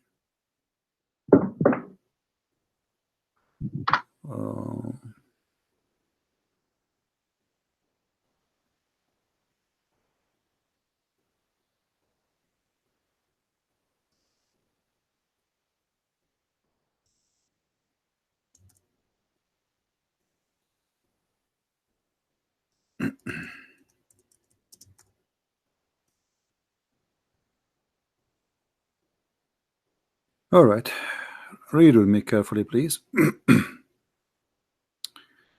The hadith here is saying there's like 7 heavens above the earth, and the heaven which is above at that similar distance go until the count 7 heaven. Above the 7 heaven there is a sea. This is the water we are talking about, and the distance between whose surface and the bottom is like the distance between the heaven and the next. Above that there is 8 mountain goats, and the distance between their hooves and the haunches is like the distance between the heaven and the next. And above that is Allah. Do you see it?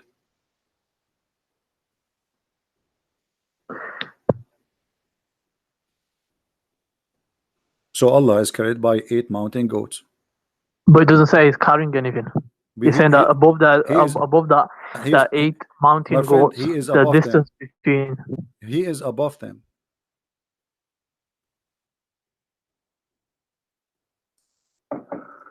Right, so he's beyond that. So he is above them. So it's all about the interpretation of the above. No problem. Let us make it clear. Are they carrying him? Those 8 goats? No. They are not. No. Okay, let us go to the Quran. You can't carry. Okay. How can you carry God? No problem. You tell me. Here we go. The Quran says, my friend, the Quran says they carry him. You said no. The Quran don't agree with you. Chapter 69, verse number 17. It says, and they carry him. Let's look at the verse. And those angels are goats, according to your prophet. وَالْمُلْكُ عَلَى أَرْجَائِهَا وَيَحْمِلُ عَرْشُ رَبُّكَ فَوْقَهُم يَوْمَئِذٍ ثَمَانِيَةٌ. So at the edges there is 8, and there's angels, and they are carried by 8. The 8, according to your prophet, they are 8 goats. So they are carrying it. No, so they're carrying the throne of Allah. They're not carrying but Allah is above the throne, right? No, but he's not. He's not physically above. Is Allah in the side of the throne? No, I said he's not physically above. This is related to Allah physically his authority. So refers to his authority. So the throne of Allah is empty? Yeah, it's empty. It is empty.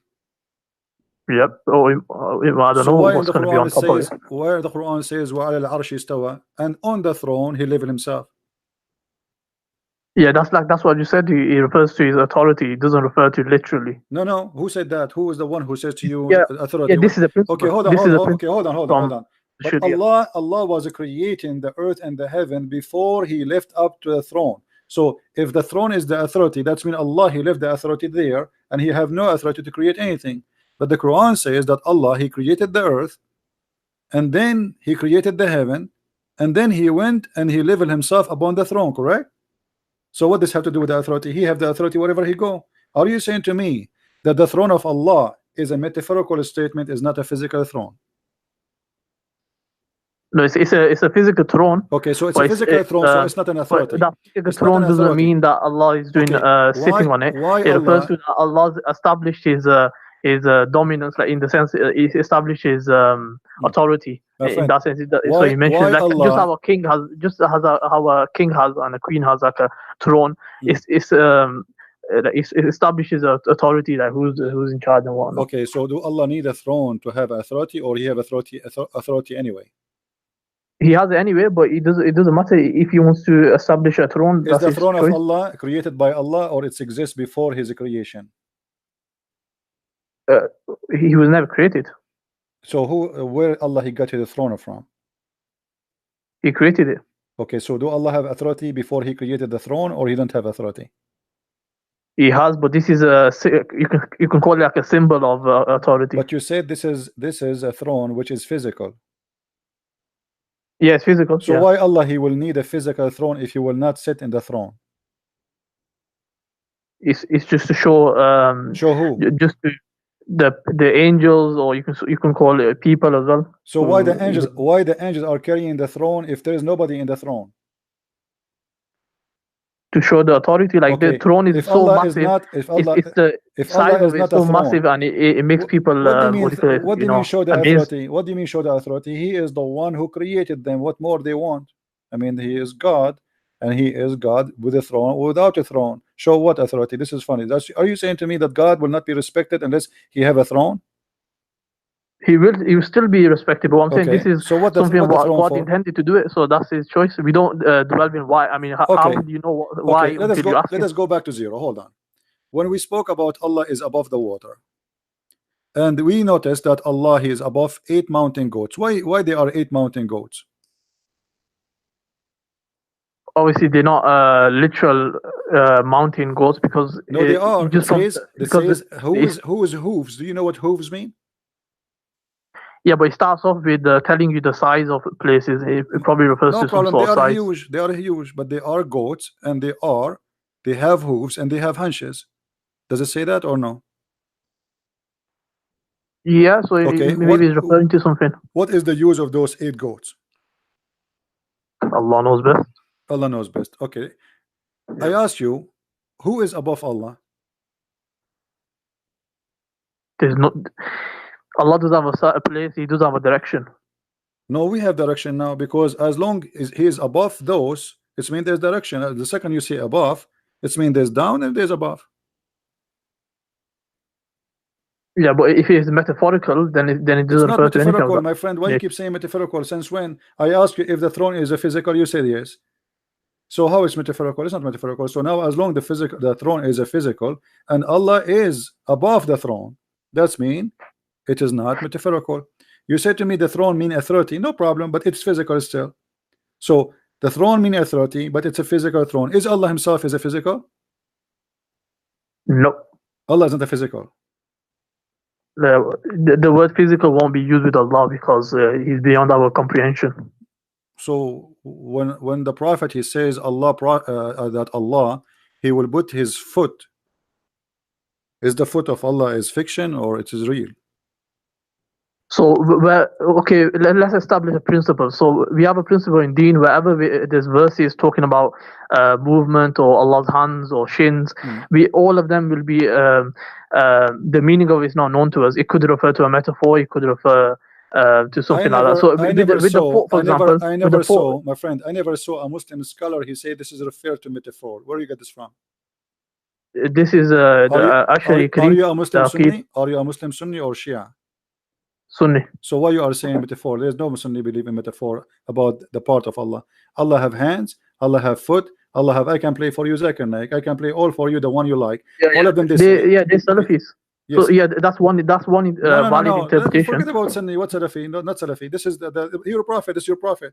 Your prophet, he said clearly, Allah he put his foot over the hellfire, and the fire will say, are there more to come?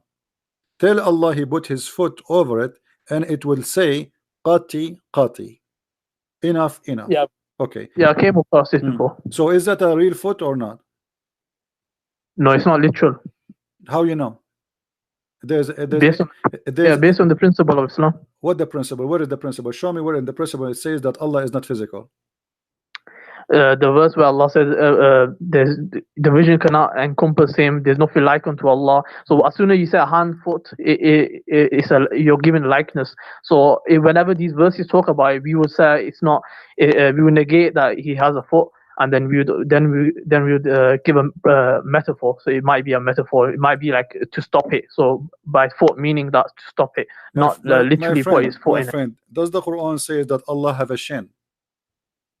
Yeah. Okay, is that shin metaphor or it's physical? It's not physical. It's metaphor. Are you sure? Yep. Okay, let us examine this. This is in the Quran, chapter 68, verse number 24. We will go to the hadith. He's going to reveal his shin. We will go. Okay, his shin is what? What his shin? Is it authority too? It could refer to his glory. It could refer to the glory of Allah, himself. The glory of Allah in his shin. No, you could refer to himself. The shin could be like himself. He's going to reveal himself, so people will see him on the day. All people will see him in paradise. No, okay. Is that a shin really or a metaphor? You said it's a metaphor, but Allah he will show his shin. They will see him literally. Are they going to see him or they will not see him? Yeah, they will see him. Okay, so this is not a metaphor. I'm saying the shin refers to himself. It's not literal shin. What do you mean? It's not literal. They will see him. They will see him as a shin.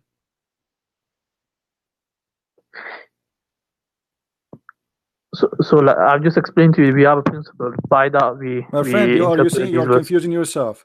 Is the shin of Allah metaphor or it's a physical shin? It's not physical. It's a metaphor. Okay. So it refers to something. It could be said, refers to himself. But you said you will, but you said himself. Okay, but you said they will see him. Yeah. Okay, they will see what exactly?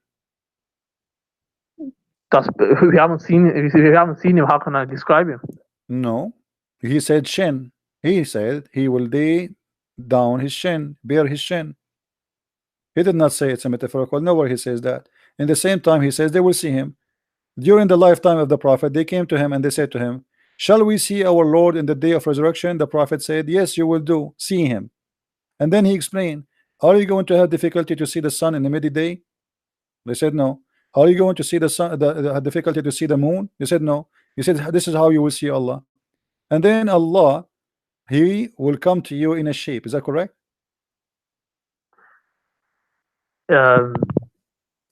So the narration says something like that. I'm asking you, do Allah have a shape?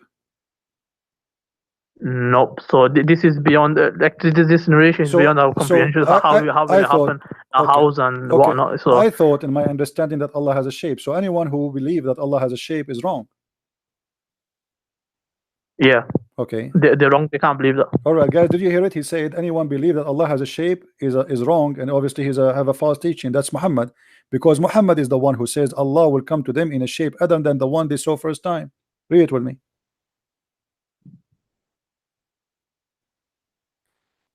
Yeah, that's what I'm saying. I'm saying that this. No, what you are saying, my friend. Don't change the topic. You just say the one who believe Allah has a shape is wrong.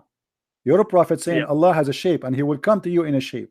You said to me, and I ask you clearly, do you think the one who believed that Allah has a shape is wrong? You said yes.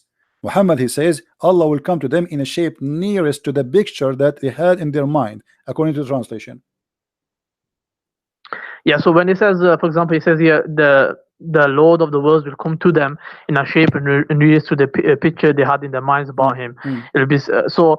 It could refer to Allah presenting a picture to them. So in that sense, Allah comes to them. But they will see. It doesn't have to be like look how fast. Look how fast you change your statement. You said to me, the one who believes that Allah has a shape is wrong. Muhammad, he says he will come to them in a shape. So he is inside that shape, and that shape is physical.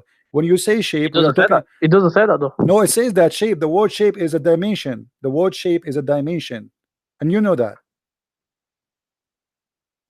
Yeah. So I know the shape. So Allah is where is Allah? Allah has a shape is wrong. Where is Allah? Allah is inside that shape. Do you agree?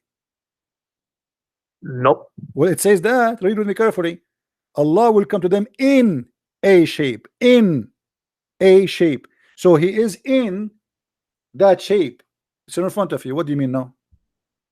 It could also refer to Allah will bring a shape. You keep saying to me it could be, it could be. Well, there's no it could be, because in front of us it says no. It says you will see Him by your eyes, and He will come to you, which means He's coming, moving physically, and then He is coming in a shape. So what is could be? What is the possible could be? It all depends what the narrator intended when he narrated the hadith. So when what was he intending? What do you mean narrated the hadith? This is your prophet talking. Let me ask you, how many shape Allah have? He does have a shape. I just told you. He have no what? He does Allah does have a shape. It says here, the prophet says Allah has a shape. I just explained to you. He refers to like you did not explain to me. No, he said your prophet says Allah will come to you in a shape. You are saying to me He don't have a shape, but the prophet says He have a shape. And not only that, Allah have two shapes. Let us prove it to you. Your prophet said Allah will come to them in a shape other than the one they know, and will say, I am your Lord. They will say, we seek refuge with Allah from you. Do you agree with your prophet? Yeah, you explained to you. So he's not like Allah doesn't have a shape. Okay, so But what he's the going Muslim to now present. here, He's going to present something to them. So it might be a image or shape, or it could be like a shape. It could be he's going to present something to them that they're going to think that he's my friend, the word is so that shape. clear. Let us stop playing games. It says Allah will come to them in a shape. So that shape is Allah. He did not say he will send them a shape. He says Allah will come to them in a shape other than they know. So he is coming. Who? Allah. In which case? In how? In a shape which they know, and will say, he will say, I am your Lord. So that shape will say, I am your Lord, I'm Allah. So why you keep saying it's not a shape?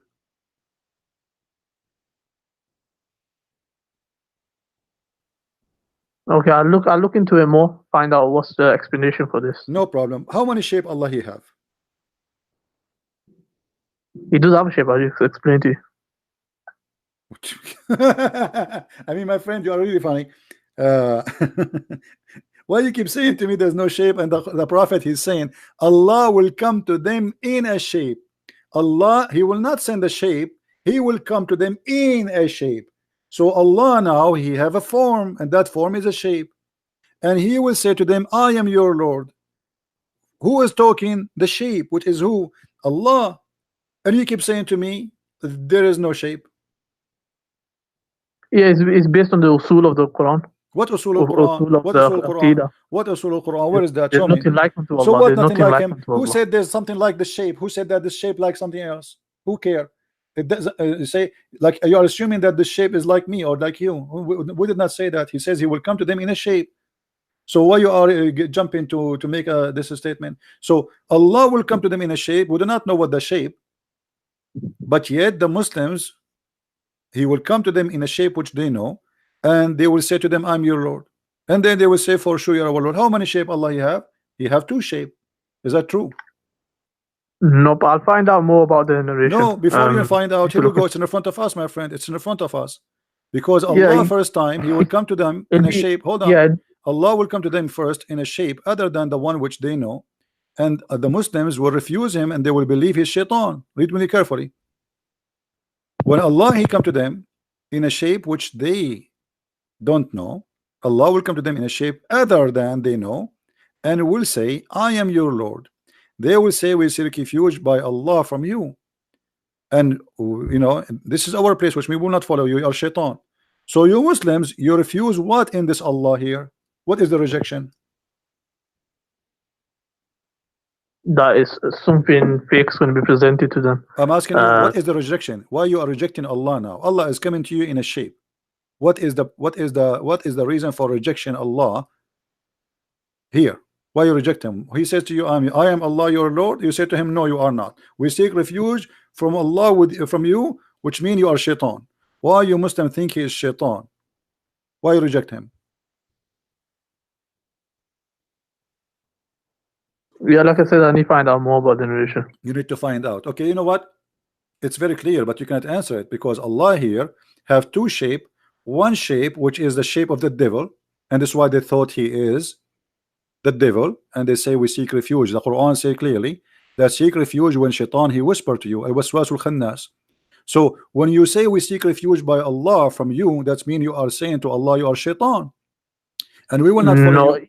No, even if you take it literally, that he has a shape and all that, that doesn't prove your point in the sense that, because all he's saying is that Allah's gonna, if you're gonna take your perspective on it, so he's gonna come in a shape, then he's going to, you know, show my image, for example, what they had in their mind. So when they're seeking refuge, from basically the image that they gain portrayed. But the hadith saying Allah will come to them in a shape. He is not saying I will send you an image as you claim. So your statement is false because he himself coming. Allah will come. This is the coming Allah, which is in a shape. Not Allah will send them a shape and the shape will talk to them. So your statement is false. Secondly, from the beginning of the story it says, they said, are we going to see Allah? He did not say to them, are we going to see someone who present Allah? No. The question was, Are we going to see Allah? He said yes. And he said, even, do you have difficulty to see the light of the moon when the night is clear? They said no. He said, this is how you see Allah. So they are speaking about seeing. He compare Allah, seeing Allah, to the moon. Moon is a physical, the sun is a physical. So don't tell me we cannot compare, because your prophet compare. Secondly, when Allah he come to you in the shape, why he is rejected? He said to you, I'm Allah. Yeah, if I take your perspective, so it will be. Don't stop, my friend. Stop saying your perspective. This is what your prophet saying. This is not me. Read with me carefully. They said to him, are we going to see Allah? Not imagine Allah. Are we going to see Allah in the day of resurrection? Some people say it, O Messenger of Allah, shall we see our Lord in the day of resurrection? He said, do you crowd and squeeze each other on looking at the sun when it is not hiding by the cloud? They said no. He said, okay, do you crowd and squeeze each other to looking at the moon when it's full and it's not hiding in the cloud? They said no. He said, this is how you will see your Lord. So this is about seeing him, and he is comparing him to a physical object, the sun and the moon. So stop saying to me this is your perspective. Secondly, when the hadith says Allah will come to them in a shape other than the one they knew, this is not an imaginary. This is he's telling you a fact, a statement of movement. Allah will come. Allah is coming. Allah is not appearing. Allah will come. Allah will come to them in a shape other than the one they know, and he will say, I am your Lord. In return, the Muslim will reject Allah, and they will say, we refuse you. We seek refuge by Allah against you, which means they believe he's a devil. Question: why they refuse Allah? So they don't refuse Allah, they refuse the image that's like other person or whatever in their mind. Thank you, guys. They refuse the image of Allah, the shape of Allah. Why they refuse the shape of Allah? No, this I'm just saying that that's your perspective. So I'm commenting on that. My perspective. This is not my Even perspective. then you're wrong. It's in the front of us, and stop playing games, please. It says he will come to them in a shape. Who is the one is coming? It's not an image walking by itself. It is Allah coming. Allah in that shape, and yet the Muslim, they will reject that shape. Why?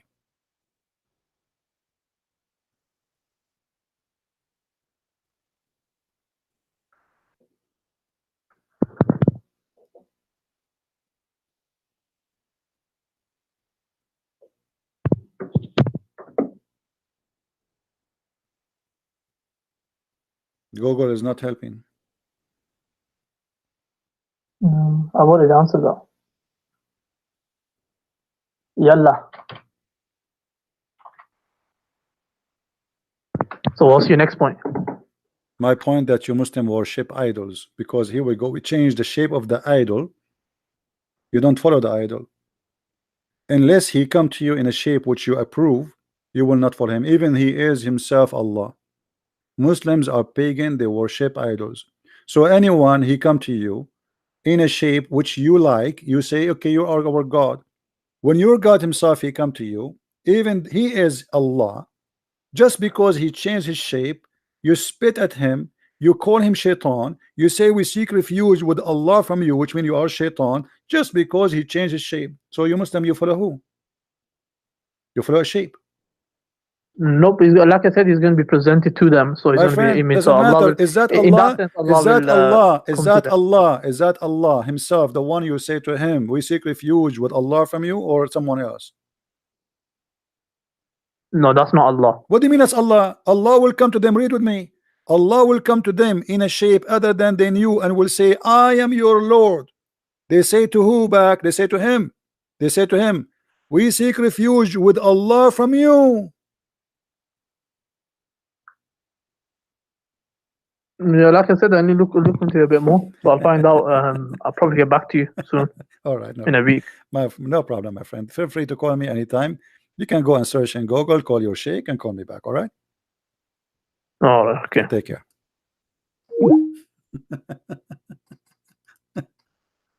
Followers of shape. Followers of shape. Pagan. The pagan god, he changed his idol. They don't like it. They throw rocks at him. And they don't like the shape of Jesus. We refuse him. We follow shape. We are people who worship shape, follow shape, bow down to shape. And if that shape did not come to us as we like that shape, we will throw rocks at that shape, even if it's Allah. This is what the story is saying. A clear proof that Islam is a big fat cult.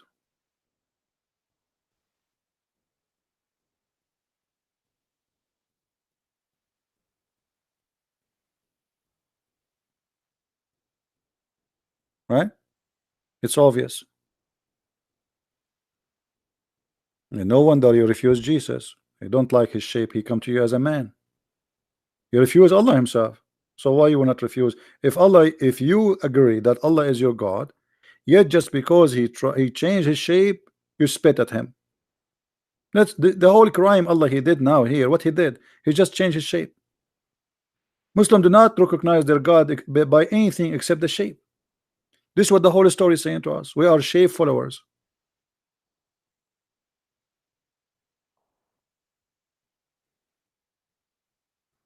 We are shape followers. And the funny, it says Allah will come to them in a shape. He says to us that Allah is not a shape. It says in the front of you.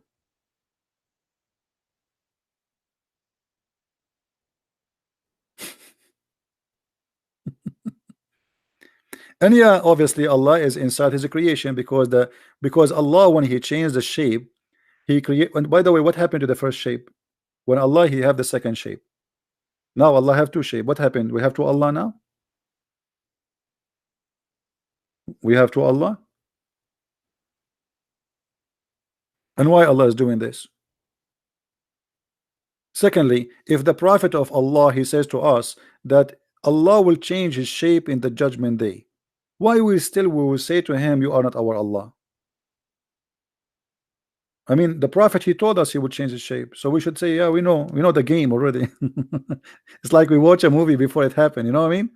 As long he told us what Allah will do, why in the day of resurrection we will say to him, no, no, no, you are not our Allah. We know Allah. He told you that this is Allah.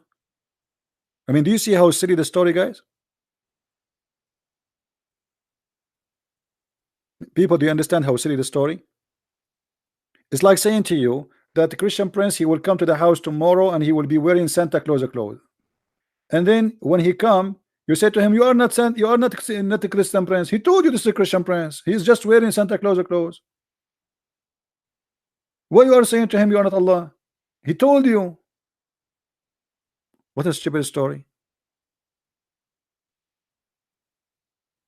So now we know that he is Allah, yet we are going to say to him, you are not Allah.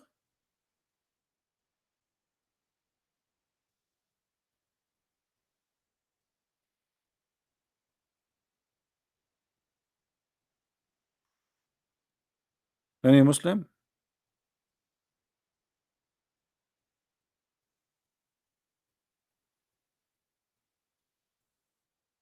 And when Allah he changed his shape, you know, they will say, oh, for sure you are our God. He say, I am your Lord. And then Allah will come to them in a shape they know. What is the shape you know? What is that? What is the shape you know? Giraffe? Elephant? You just told me we do not know the shape of Allah. And Allah is not a physical being and nothing like Allah. So how you know his shape?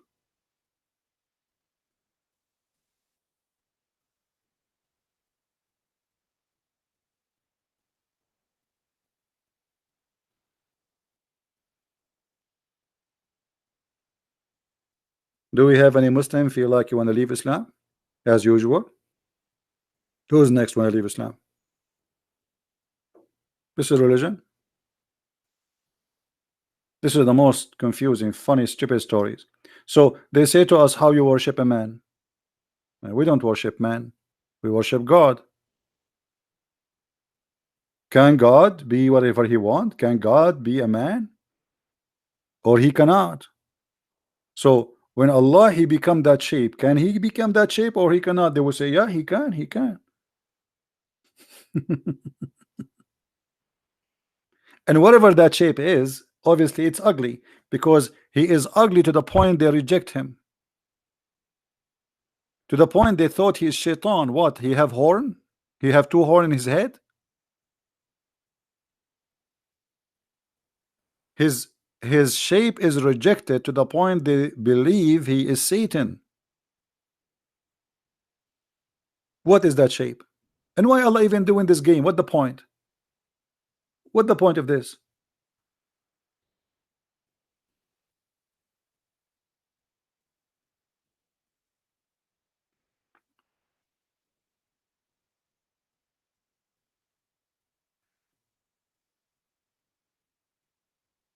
Any Muslim?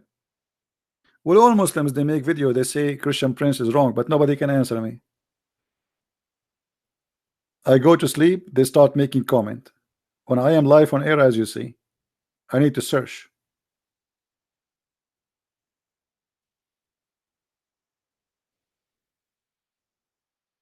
We asked them to call their sheikh to call me. Their sheikh, they start shaking.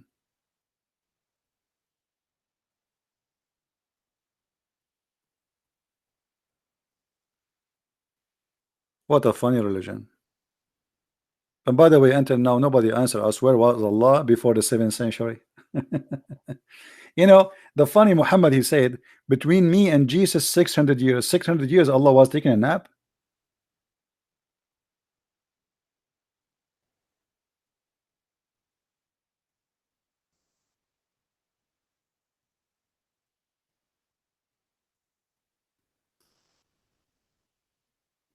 All right, let's see this gentleman here.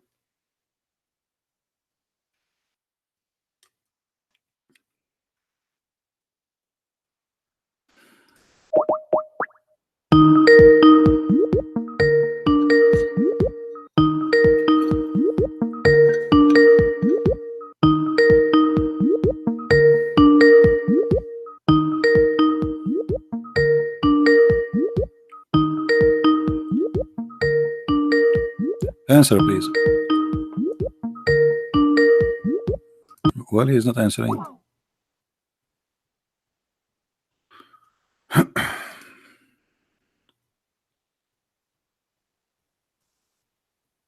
What do you think, Muslims? Any Muslim have the courage and the knowledge? He can prove me wrong.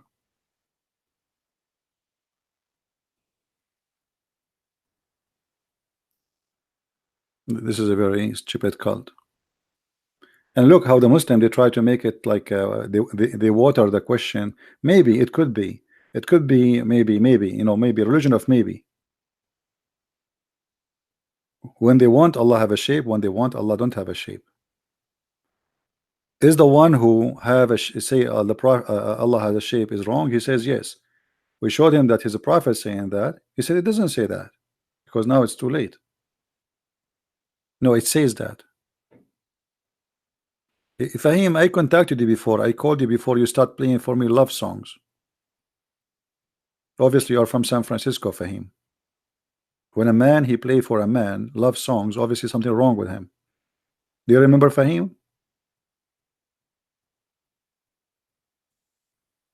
Fahim is a Muslim guy who play for me love songs. He challenged me to call him. I call him. He play for me love songs.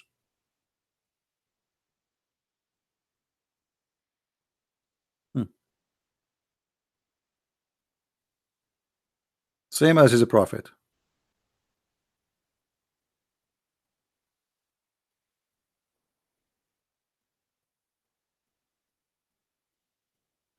What do you mean I have not done Zakir Naik? You are late. We called Zakir Naik and he answered and he told me if you call again I will call the police for you.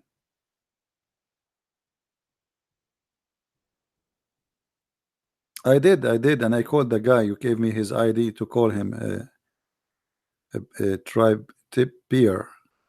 I don't know how to read your name. Tip beer. I did. He did not answer.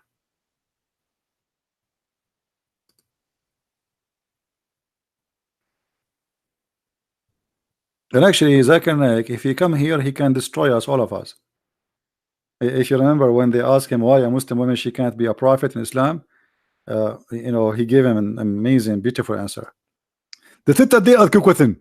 Why in Islam there are no women to the prophet? And actually, I confirm that in Islam there is no women see the Prophet, and there is a logical learned for them. And I give example: if a woman in Islam to become a prophet, he had to lead the congregation, and if lead the congregation, he had to do and wudu, and if you do wudu, everybody will look at her ass. And this is why a Muslim woman can't be a prophet. Translation: if a woman she came prophet, she have to lead the prayer. If she lead the prayer, she have to bow down. If she bow down, all the Muslim will look at her ass. May Allah ask you. This is the reason a Muslim woman she can't be a prophet, because of her ass. So she lost. She's overqualified, or she is not qualified.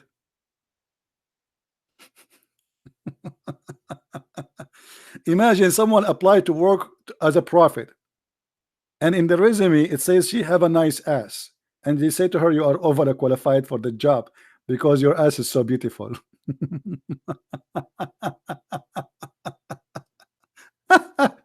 And the Muslim like, wow, look brother at this answer, brother. Did you see, brother? And the other Abdul like sitting like next to other like, brother, how he can come with this? This is genius. Our brother here is a genius. What a crazy cult. And by the way, even the hadith confirmed that the Muslims, they cannot pray to Allah if they see a nice bum in front of us, in front of them. If you remember, a bunch of Muslims, they come to the Caliphate Uthman, and they told him, we have an imam who is an imam of a fitna, which means imam of temptation.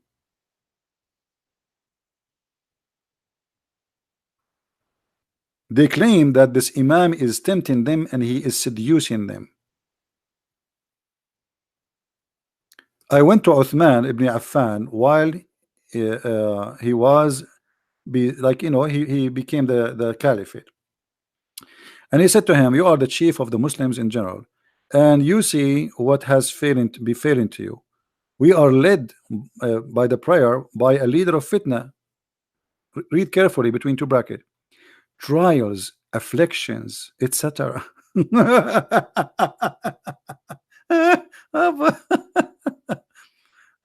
And what's wrong with him?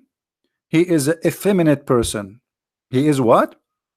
Effeminate. And the caliphate says, oh, still you have to pray behind him. Question to the Muslims: how those Muslims are tempted by a man who is a feminine man, a gay? How they are tempted unless they are gays too? How a gay, if he is bowing down in the front of you, how you get tempted unless you are a gay? Unless all of them they are gays. Because in order for a man to be tempted by a man, he have to be a gay too. Correct? So they are coming to him and saying, oh, this guy is tempting us. How he tempt you? Unless you are like him. So supposedly now they want to show the caliphate that they are not gays. The imam is gay, but obviously you are gay, and the caliphate is a gay because he said there's no problem, pray behind him. So what?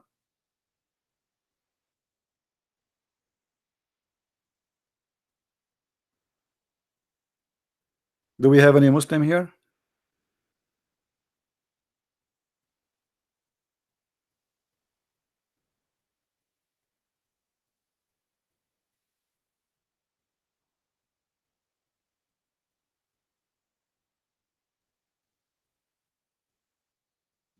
When a man he got tempted by a man, obviously he is what he is. I understand that a man can be tempted by a woman. That's normal. But a man to be tempted by a man, it means both of you like it. The one who is tempting you and the one who is being tempted.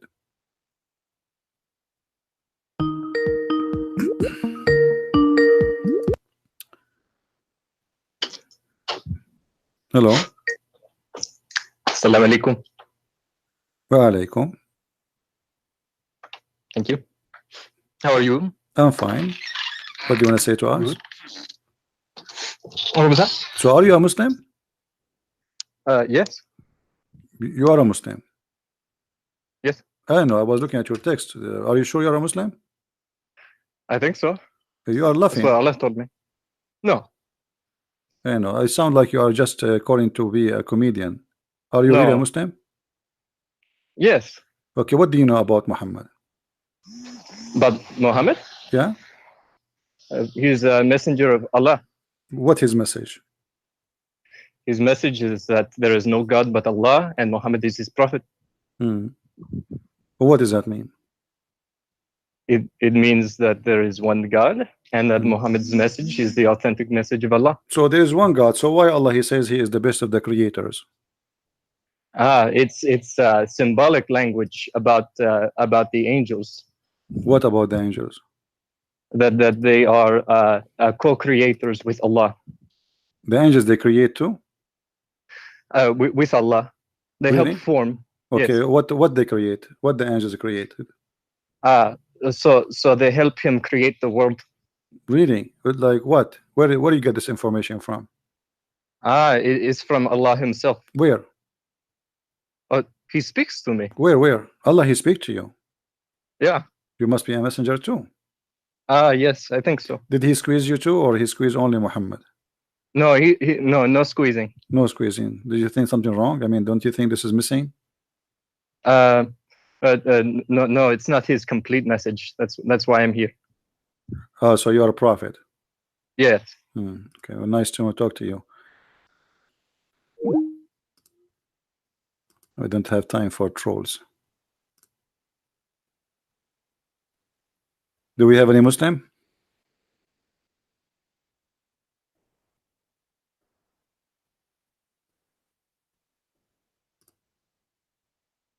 Anyone?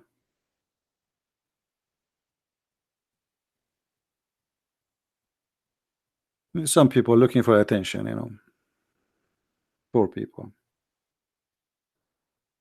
Attention, attention, attention.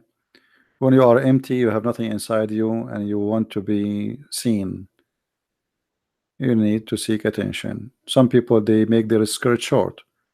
You do the opposite of what people do, you know. You can go in the wrong highway. Once there was a guy from my country, which is, you know, next to Brazil, like Saudi Arabia, you know, next to the border, and Iran, and you know, South America. He was driving in the highway in America, and he heard in the news the radio station saying that attention, attention, there's a guy driving in the wrong highway, etc. So this guy, he was saying, he's an Arab like me, he was saying to himself, stupid station, one only, say two, say three, say four, say five, say six, say seven, say eight. It's not only one in the wrong direction, all of them, they are in the wrong direction, because obviously he is the one taking the wrong highway, and now he is thinking that all those people are coming in the wrong way. Hello? Hello. Yes. Is there any volume anymore or not? No, nothing else. We do this. Speaker. Do you hear me? Yeah, but I can hear you, but very slow. Because we're trying to fix the. is that speaker? Can you hear me now? I do hear you. But it's coming when it's slow. Anyway, put it on your ear.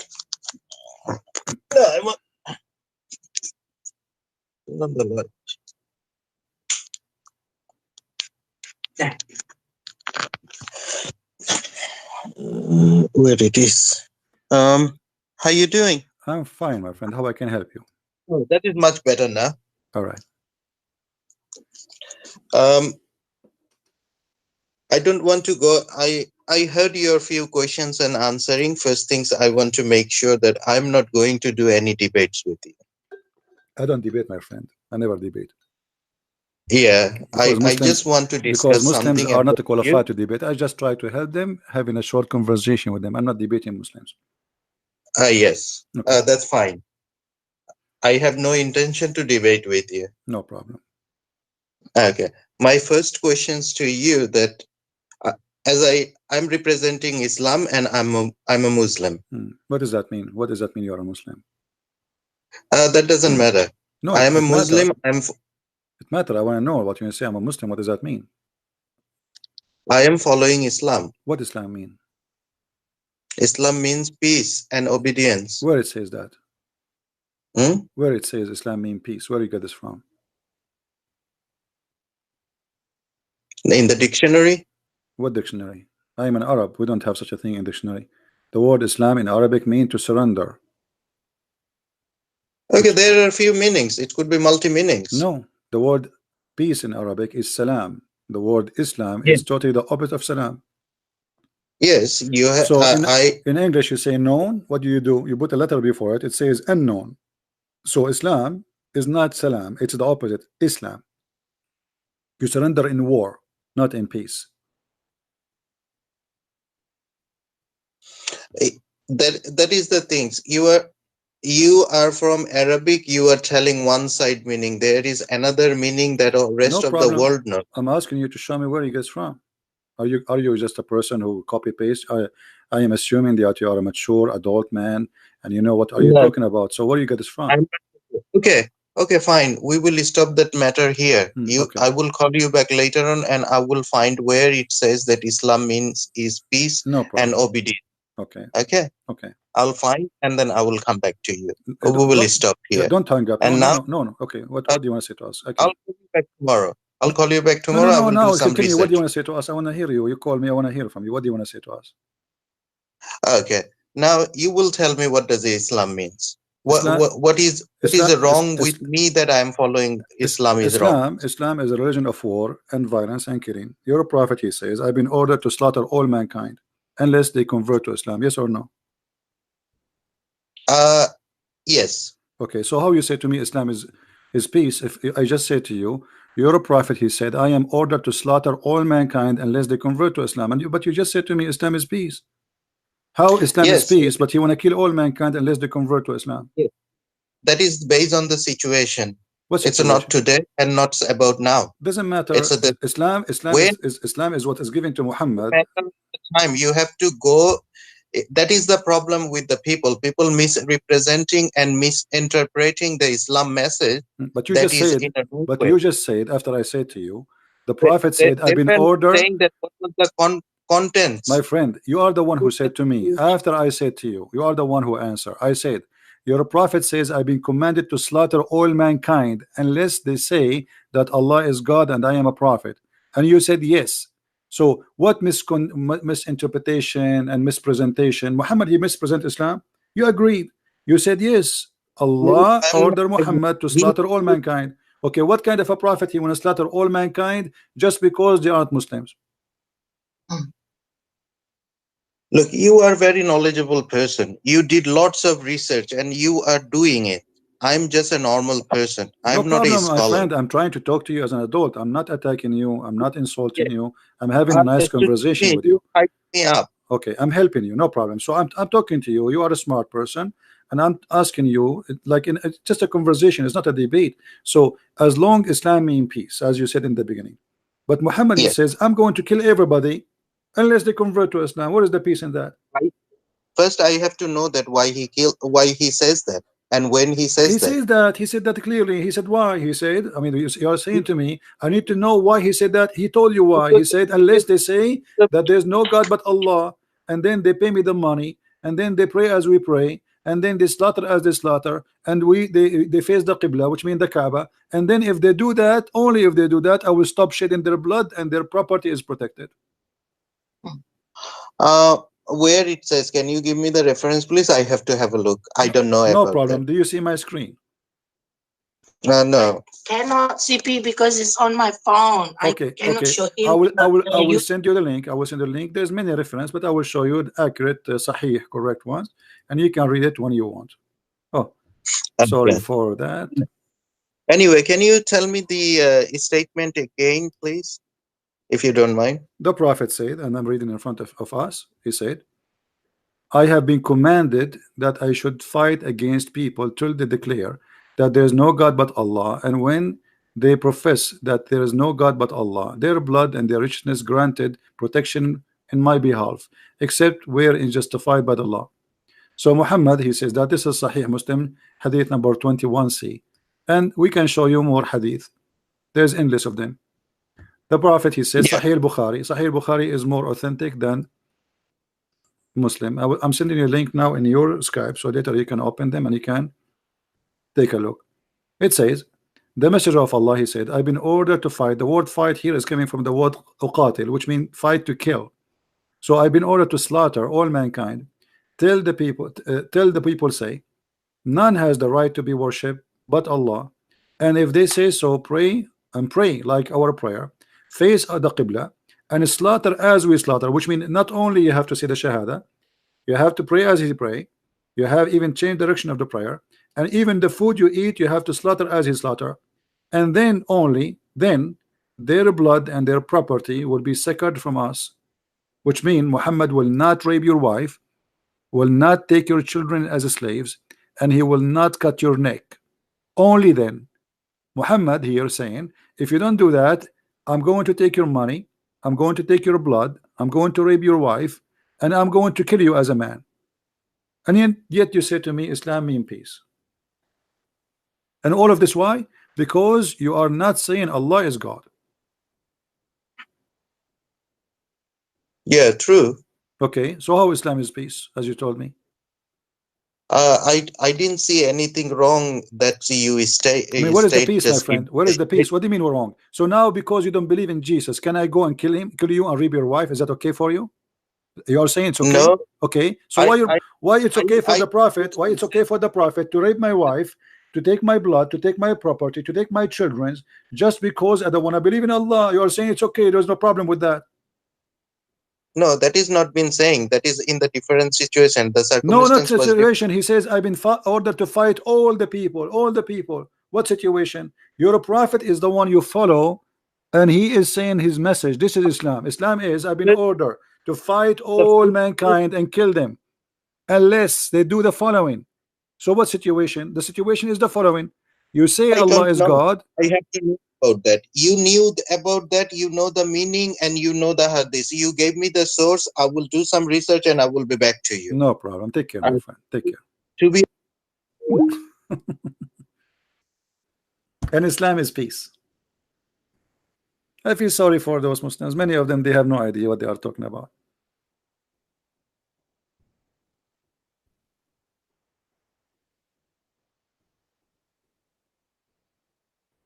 I feel sorry for you, honestly.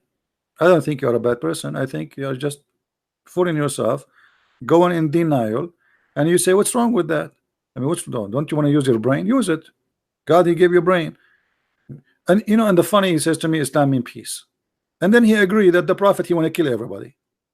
I mean, do you see how much peace is that? The prophet, he will rape your wife, he will take your children, he will take your money, he will steal your house, he will steal your property, he will enslave your children. And if you say Shahada and do slaughter as he slaughter, and you pay him money, and then he will not kill you. Islam means peace. Yet Islam means peace.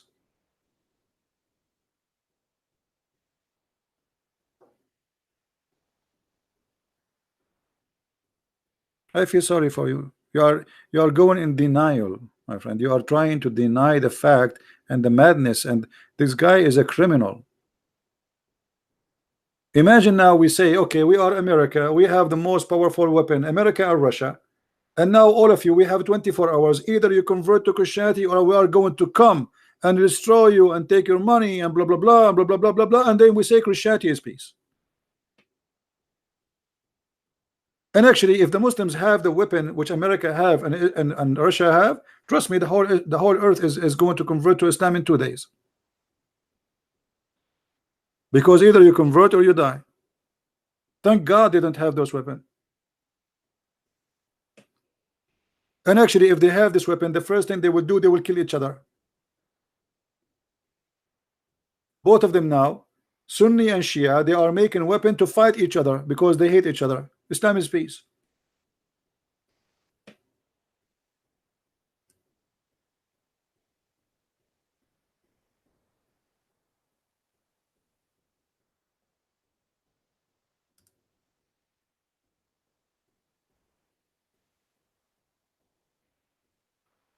Anyone who convert to Islam, I say to you loud and clear, you are just an idiot and you are a fool.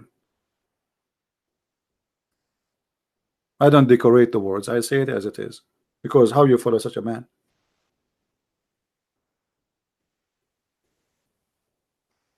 How you follow a man like this? You tell me. He's a thief. He's saying to you, your blood and your property. So he will kill you, he will steal your money.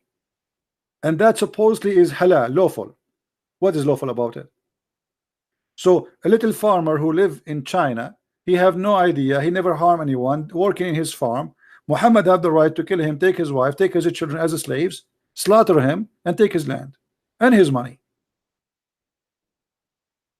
And that's supposedly from God.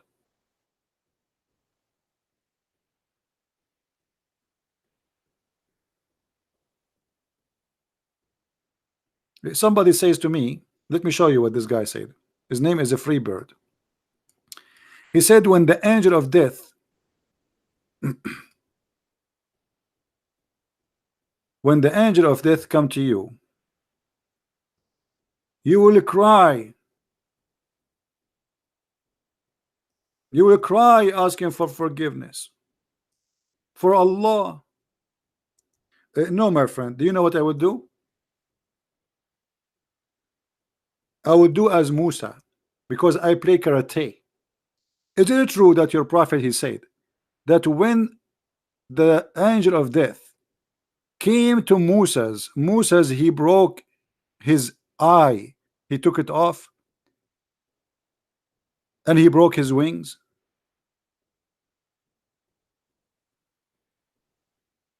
Huh?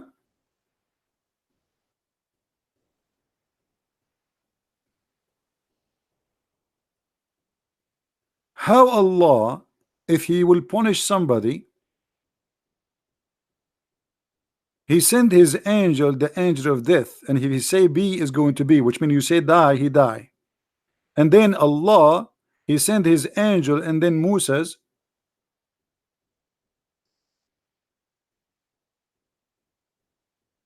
he beat up the angel and he take his eye off, and then the angel, he went back to Allah and he said, you send me to a slave who don't want to die. Well, I am a slave, I don't want to die.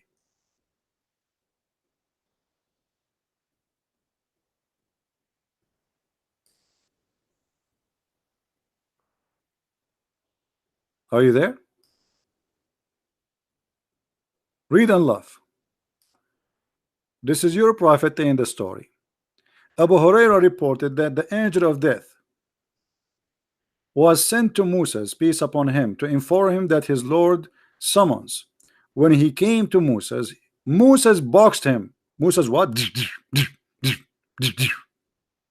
Moses, he boxed the angel of death, and his eye was knocked out. He, the angel of death, came back to Allah and said,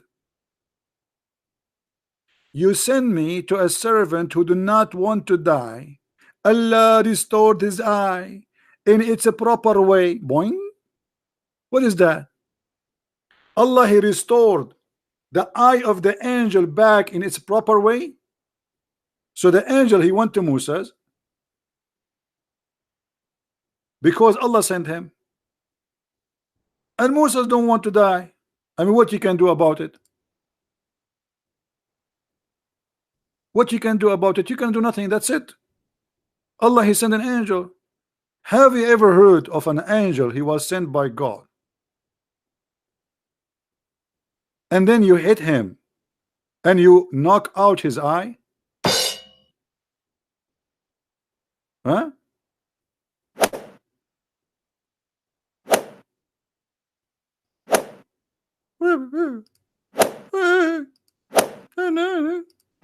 You know what? I was going to apply to work as an angel of death, but after I saw this, I will never accept that job.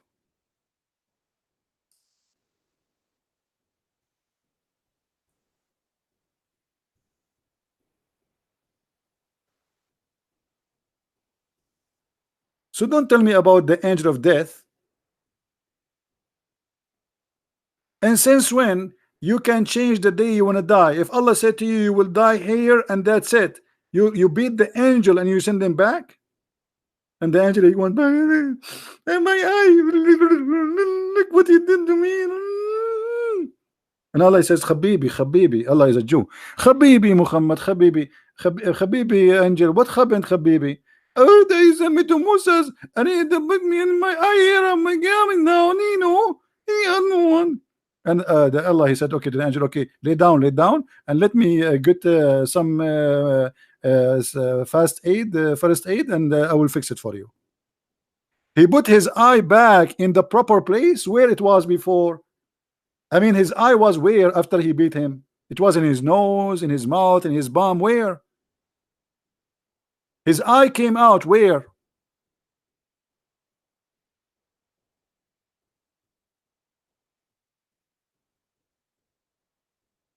And you are threatening me that I will cry when the angel of death come? Must be true story.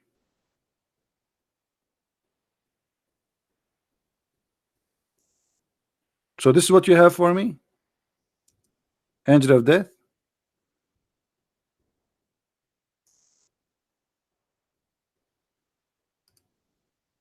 I thought you will find something better.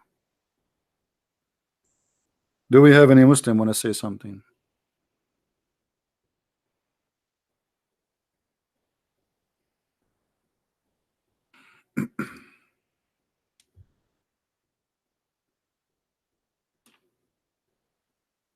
Anyone?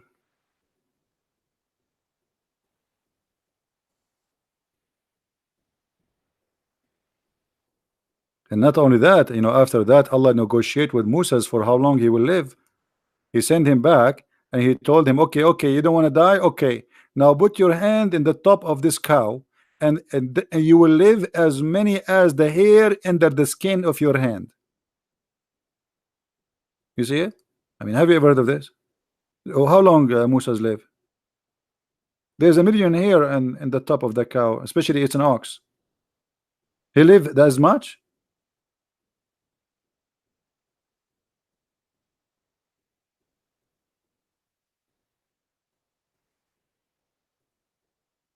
Do we have any Muslim? And by the way, for those who are asking about the angel of death, he is fine right now. I just spoke to him yesterday. He's doing fine. His eye, like, he have some pain. He have like a red spot there, because Moses, Moses is a Jew, and he was trained by the Mossad. And this is why, that's explained why he was hitting really hard.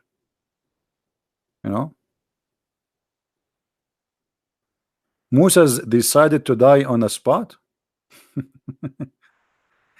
Listen what Qasim is saying. The angel came in the form of a man. Let us call Qasim. Let us see what you want to say.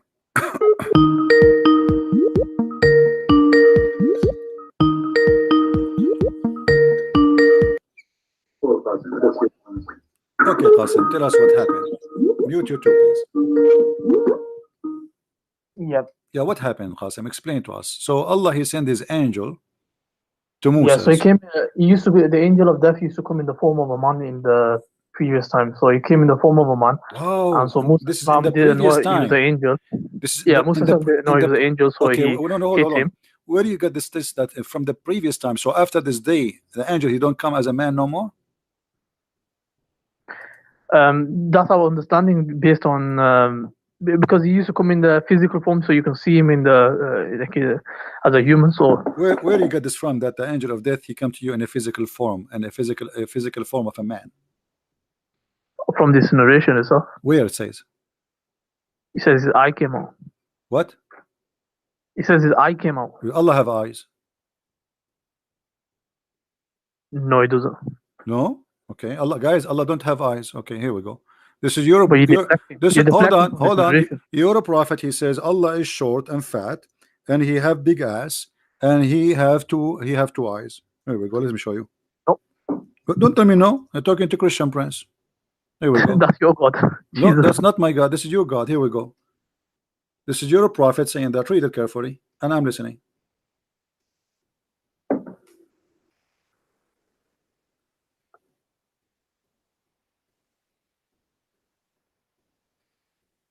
Read. I'm listening. Go. You speak English better than me. Go ahead. Yeah, so it says the Prophet ﷺ said, I have told you so much about the Dajjal that I am afraid you may not understand. The Antichrist is short, hen-toed, woolly-haired, one-eyed, and eyesightless, and neither protruding nor deep-seated. If you are confused about him, know that your Lord is not one-eyed. You said to me, Allah don't have one eyes. Yeah. Your prophet confirmed. Your prophet he confirmed. No, yeah. You see, your prophet he confirmed that the only difference between the Antichrist and Allah is just the eye. And Muhammad is afraid that you Muslim you will be confused about how Allah look like, because he look exactly as that man. And the only difference between them you should know. How you can recognize him? You should know that your Lord is not one eye. So you said to me, Allah don't have an eye. You're a prophet. He say no, he have two eyes, and he look exactly the same as this guy, but the only difference between them and that guy is the eye. Right, so this is for emphasis. So it doesn't say your Lord, it only says that your Lord does have one eye, meaning that the Dajjal will have he's gonna have one eye and he's also gonna have another eye, but it's gonna be but your prophet he says, but your prophet he said he's afraid that you might be confused, and people can be confused. Okay, why you are comparing between Allah and a man, and why they will be confused about which one is Allah, unless Allah is a man too? If I have two character, one is an elephant and one is a rat, why I am afraid that you might think that the elephant is a rat? No, the fact of the matter is that people in history have always, even though they had the concept of one God and we can't comprehend God, they still took a human as God. Even at the time after the Prophet, there was people who took certain figures as God, Muslim, and they were Muslims, but then obviously what does have to do with one God and two God? Now this is not the topic. He is speaking about their look. He is afraid that he told you too much about the Antichrist, and now he's afraid that you may not understand. Okay, understand what? He is comparing between the Antichrist. The Antichrist is a man, correct?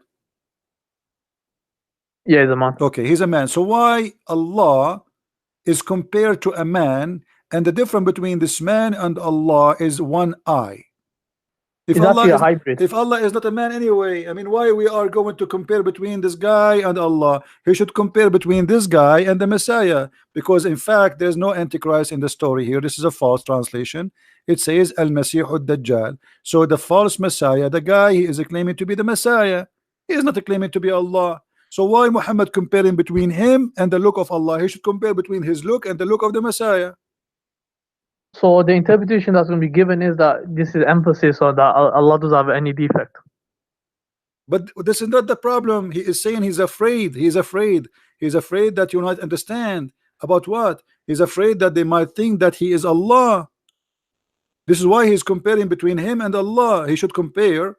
You see, the false Messiah, he claimed to be the Messiah. He is not claiming to be Allah supposedly. So why Muhammad is afraid that you might misunderstood who is the false Messiah, telling you that Allah don't have one eye while this person is one eye? So the whole story here is what to warn you that if you want to recognize which one is who, Allah, he look exactly like this man, but the difference between them that Allah is not one eye. So your God is short, he have a big ass, he have a curly hair, he have it says that in front of you. Why? Okay, hold on. What you're doing is you're deducing that, but it's I am not. Okay, tell me why Muhammad is comparing the eyes of this man and the eye of Allah, and he is afraid that you will be confused. Confused about what? Right. So what the Prophet is comparing is that your Lord doesn't have a defect. So one eye is a defect.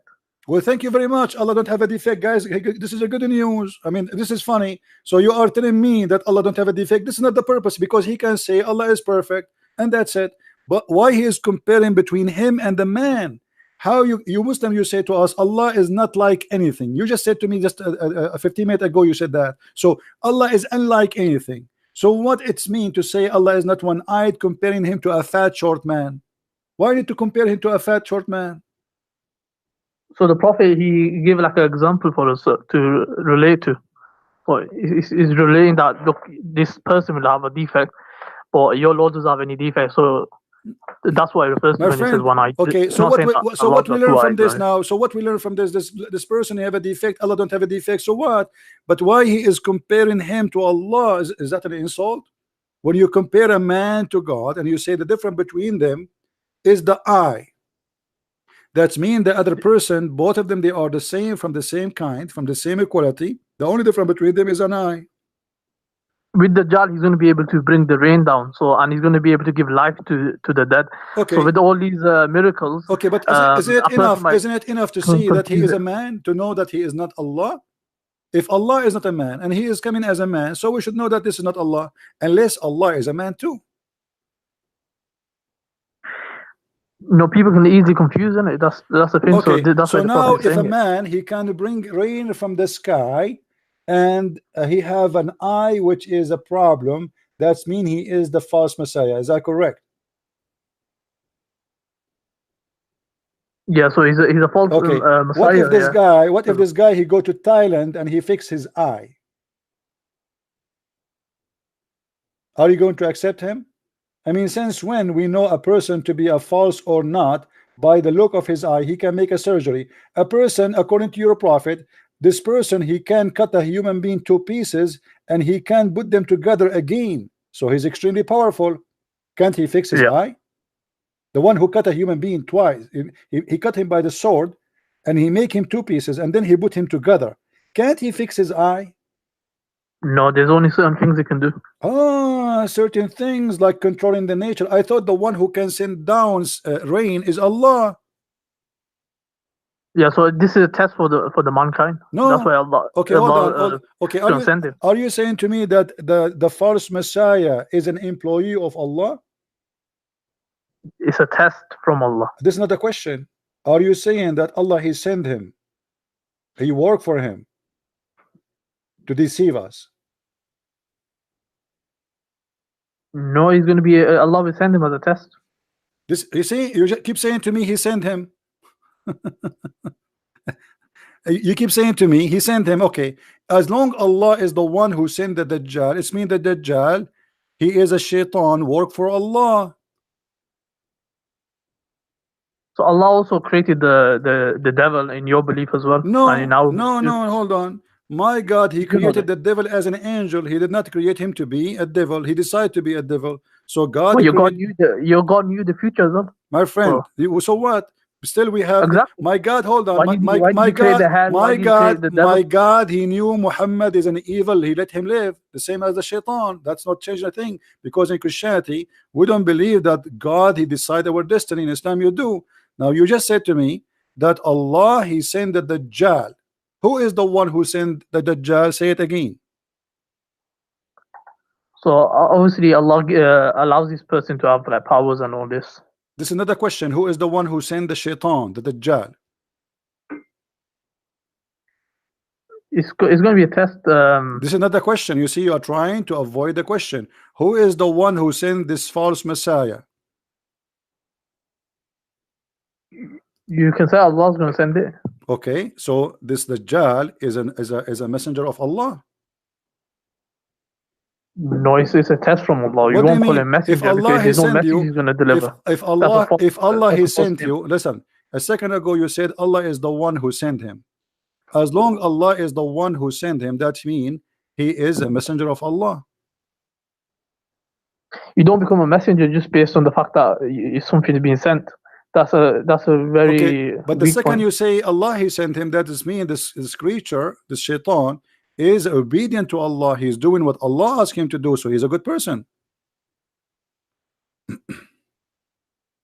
No. What do you mean no? Who is the one who sent him? You said Allah. If I am a soldier and the king he sent me, that's mean I work for that king, because I'm doing and obeying him. He sent me to do something and I'm doing what he said.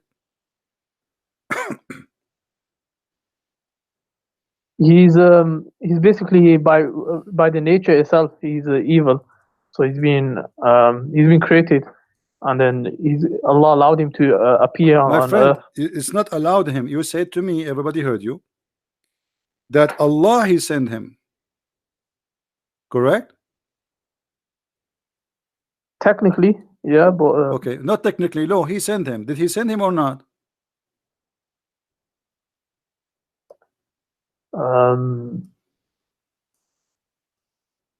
Send him in what way? What do you mean? Send To him in deceive what way? us. To deceive us. You said to us, it's a trial. Allah he sent him as a trial. Correct? Yeah, the test. Yeah. Okay, so the Antichrist is a good person. He worked for Allah, and his job is to deceive us. So the bad person is Allah. No. What I'm saying is he's going to be born, number one, and so he's going to. It doesn't matter. Allah Doesn't knows matter. that This is the plan of Allah. Allah have a plan to create this person. He will send him, and his job is to deceive us. So if the one who send like, okay, I send someone to put poison in your food, but I did not put it in my hand directly. The one who put poison in your hand in your food is the one who killed you. But the fact, the one who sent him to do that, he killed you too. So Allah is the devil. No, that's very weird. Okay, let me ask you. Do Allah send shayateen to deceive us?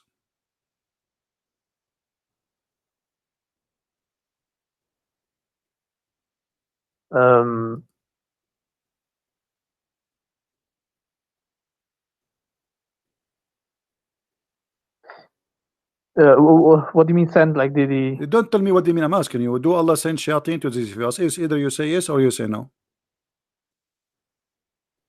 This is what it means. Do Allah send shayateen to deceive us?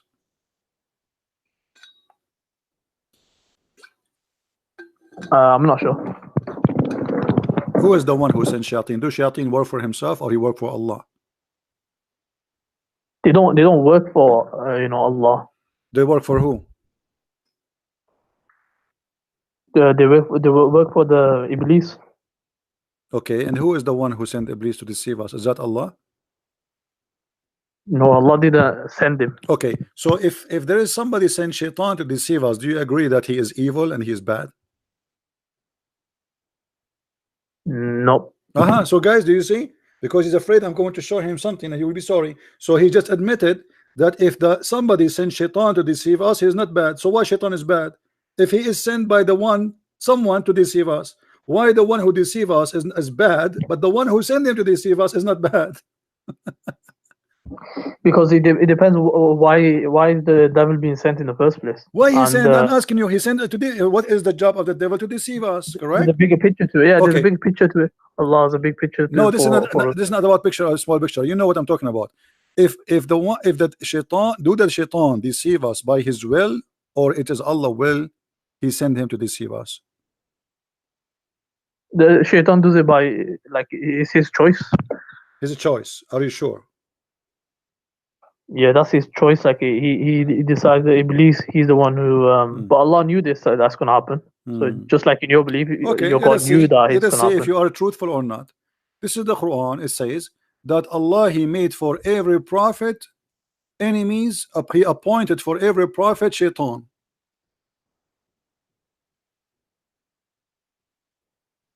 Who is the one who appointed shaitan?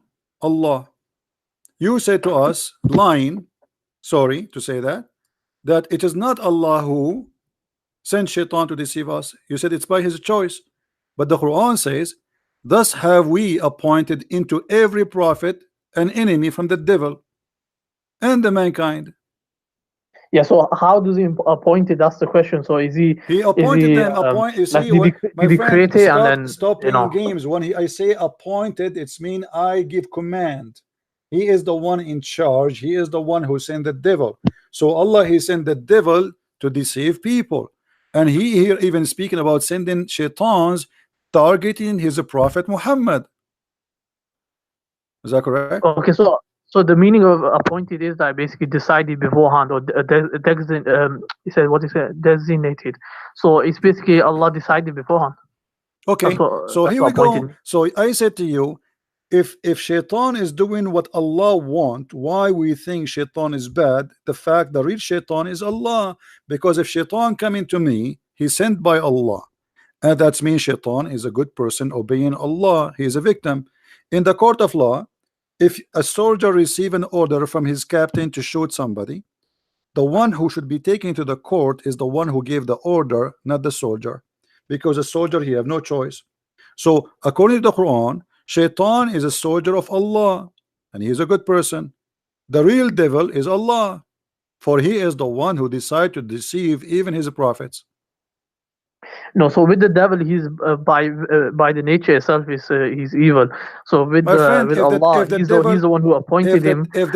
What as a by his test. nature? Who is the one who appointed him? Allah. So it's not his nature who appointed him, because if this is by the nature, then the devil should not need Allah to do his job.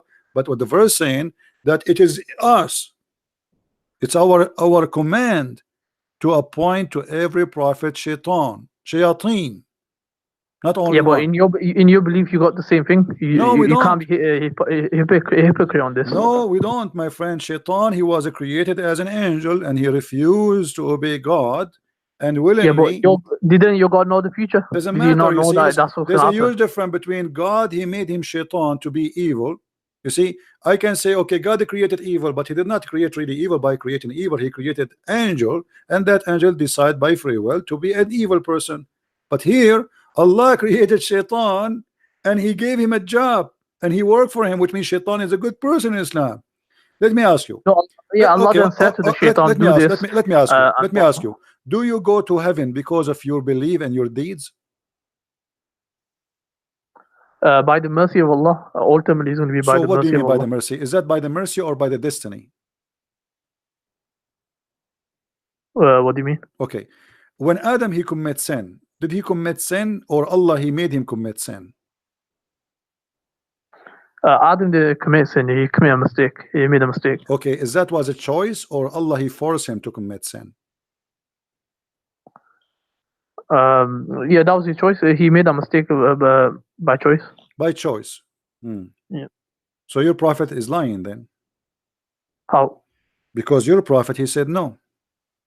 Your prophet, he said that Adam and Moses, they have a debate, and Moses, he blamed Adam for his sin. So Moses, he said to him, because of you, we are out of heaven, we are miserable. So Adam, he said to him, do you blame me for a destiny created for me? Allah designate for me 40 years before my creation. Right, so what Adam was saying was that this was going to happen anyway. No, but, see, hold on. You said to me that Adam, he did it by choice.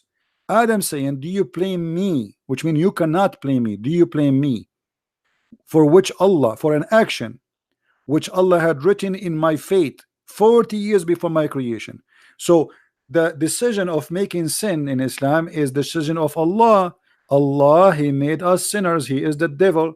So Adam saying, you cannot blame me for the sin, because the whole debate is what?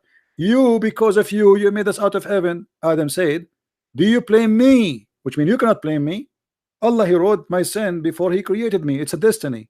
And then your prophet, he took the side with Adam against Moses, and even he repeated the same 3 times as usual.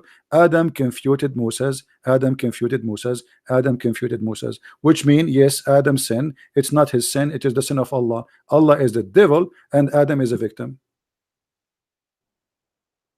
So with regards to humans, we don't have absolute free will. So we have different things. So why we will go to hell? Okay, thank you. So guys, we don't have a absolute free will. We don't even any. Here we go. 40 years before his creation. We do have free will, but okay, not hold absolute. on. So we cannot blame Adam for his sin. So we blame who? No, there's no blame. It was supposed to happen like this, and okay, and it supposed to have, so why we blame me for my sin? If I know commit adultery, if I do adultery, can Allah blame me for adultery I do, or I blame Allah? Yeah, the blame was upon you because you got free will to do this. Where do you get this from? Free will? You keep repeating. Are you sure you're a Muslim? Yep. Okay, let's see what your prophet said. Your prophet said that every adulteress, Allah, he gave him he wrote for him the exact fixed portion of adultery. Read with me. Abu Hurairah reported that Allah apostle saying, verily Allah has fixed the very portion of adultery which a man will indulge, which means it's a fixed. Allah, He decide for you. Why you say to me, you blame yourself? Allah, He decide how much adultery I will do. It's not a choice. So look at this madness cult. Allah, before He created us, He decided, okay, Christian prince, he will sleep with 50 women.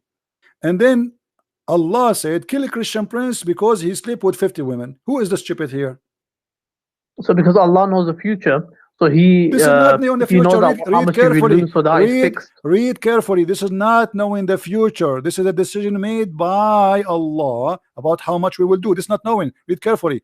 Allah has fixed the very portion of adultery which a man will indulge. It's not a choice, and which he necessity must commit. Do you see it? Necessity must commit. It is not a choice. Necessity. Yeah, so because it's what do you call it? It's a must that they have to commit. It's because Allah knows the future. So this is not Allah knowing the knows future. It says He wrote for you a fixed portion. It is not the future, which necessity must commit. He's talking about even the future. He will commit because Allah, He wrote it for you. Okay, let me show you this. Stop playing, keep playing games. People are laughing. A child who is born as a baby, he's 1 day old. He will go to heaven or to hell? The child would go to heaven, or he will have a test. Some scholars have said that he's going to have a test on. A child, he will have a test. 1 day old, he will have a test. he's going to be. Allah will make him age forward, so he's going to have a test. That's a good one, my friend. Aisha, she said to the Prophet after attending a funeral where a child who was an infant, he died.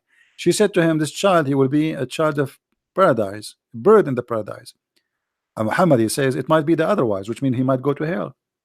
So why the child will go to hell? Because Allah, He wrote their destiny when they are in the backbone of their father. Read carefully. So this is a destiny. This has nothing to do with sin. Allah, He wrote his sin or his, let's say, whatever destiny he have to go to hell or to go to heaven before He created him. So it doesn't matter he is a child who commits sin or not. Read carefully. Aisha, she said, Allah Messenger, there's a happiness for this child who is a bird from paradise, for it commit no sin, nor has reached the age when one can commit sin. This is the opinion of Aisha, and I agree with her. He said, Aisha, peradventure, it might be the otherwise. Otherwise? What is the otherwise? What do you think? Yeah, so from this narration, what I've read this before as well. So what it says basically is that the prophet is acknowledging he doesn't know what's going to happen to him. So because he's only going to say what is revelation. No. We know what will happen to him, because simply, if everyone he will pay for his sin, and this child he did no sin, so why he will pay to go to hell? Hell is for those who commit sin. So what do you mean we do not know? Allah told us. Everyone will pay for his sin, but this child, he did not commit sin, neither he reached the age of sin. So we do not know. And then he says it may be the otherwise, which means he might go to hell. But the guy is dead. He's a child. He's a baby. He's an infant. What otherwise? Read carefully. Because God created for paradise those who are fit for it, while they were yet in their father backbone, and He created for hell those who to go to hell while they're in their father backbone. So you go to hell, decision is made when you are not created yet. You commit sin or not, you are a baby 1 day old or not, it doesn't matter. That's what your prophet is saying.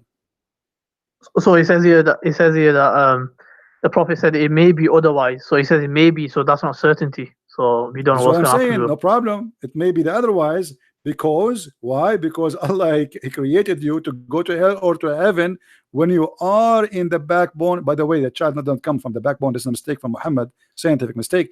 But however, He decided where you will go. Your sin have nothing to do with it. The child, he commit no sin. He's a baby.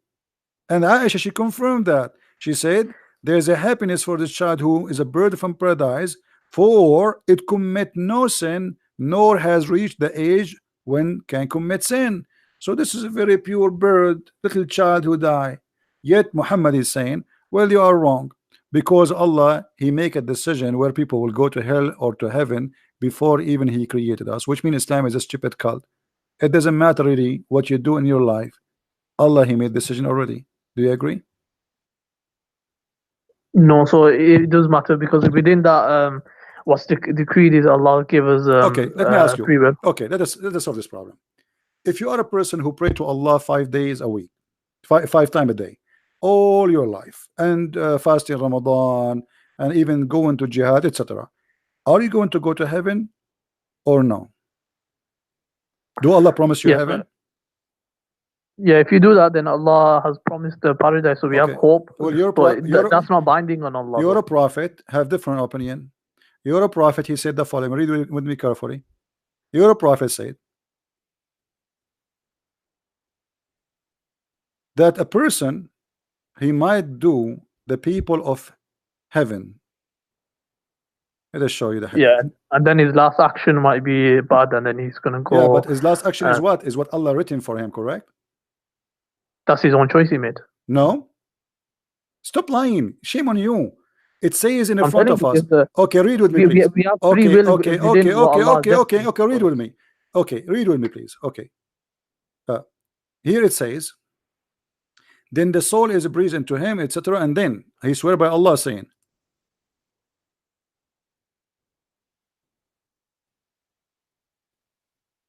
and by Allah, a person among you may do the deeds of people of fire till there is only one cubit or an arm distance between him and fire. Okay, this guy is not praying, he don't do jihad, he is a friend to the Christians, which is haram. He eat pork, he don't rape women, which is haram, not to rape women. So he don't do all the bad things which Islam, Allah told him to do, and that will go to take him to hell. But then look what it says, but then that is written which Allah ordered the angel to write, proceed, and he does the deed of people of paradise, and he enter it. So what will make you go to paradise? Is that your deed or what Allah wrote for you? So the writing is basically Allah showing his knowledge. So when you wrote in the Lawhul Mahfuz. Big fat liar. This is showing his knowledge, you liar. What knowledge? But then the writing of Allah will proceed. The guy is doing the opposite. This is his free will. The person doing his opposite, he will go to hell. He's almost there, almost in the door. Then what is written by Allah proceed. That was written by Allah, not knowledge. Allah write for you before he created you what you will do. This is not knowledge, liar. And he is showing you the opposite. A man, he will do the deeds of people of paradise till there is only one cubit or two between him and paradise, and then what is written proceed. What is written, this is the will of Allah, and he does the deeds of people of fire, and he enter it. So going to heaven or to hell, it is what by Allah written, and this is why Islam is the most stupid cult ever. So you convert to Islam, you don't convert to Islam, you say pray, you don't pray. It's a garbage, because at the end of the day, it's what Allah he wrote for you. He did not say what Allah knows, he said what Allah written for him. Stop, shame on you. Do you see how they play like a snake? I mean, look how clear the evidence. Yeah, this is Allah knowledge. This is not Allah knowledge. He's showing you two different directions. One is doing the deeds of bad, and the one is doing the deed of good. Allah, at the end, what he wrote for you is going to take over. And this is one of the belief at the pillars of Islam, which is to believe in Allah destiny. This is destiny. So if you are a donkey, this is your business if you can't understand. Donkey maybe don't understand, but a human just should understand. It is not your deed will take you to heaven in Islam. It is what written by Allah. This is why a child who is born a baby, who never commit a sin, still he might go to hell because it is what written for him. It's not about a sin he did.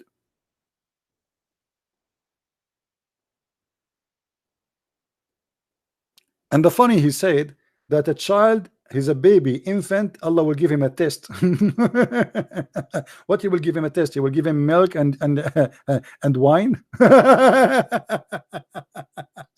How you can give an infant a test?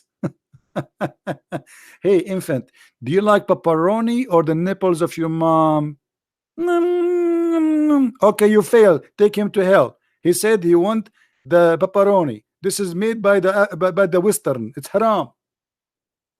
This is the test for the infant. Infant.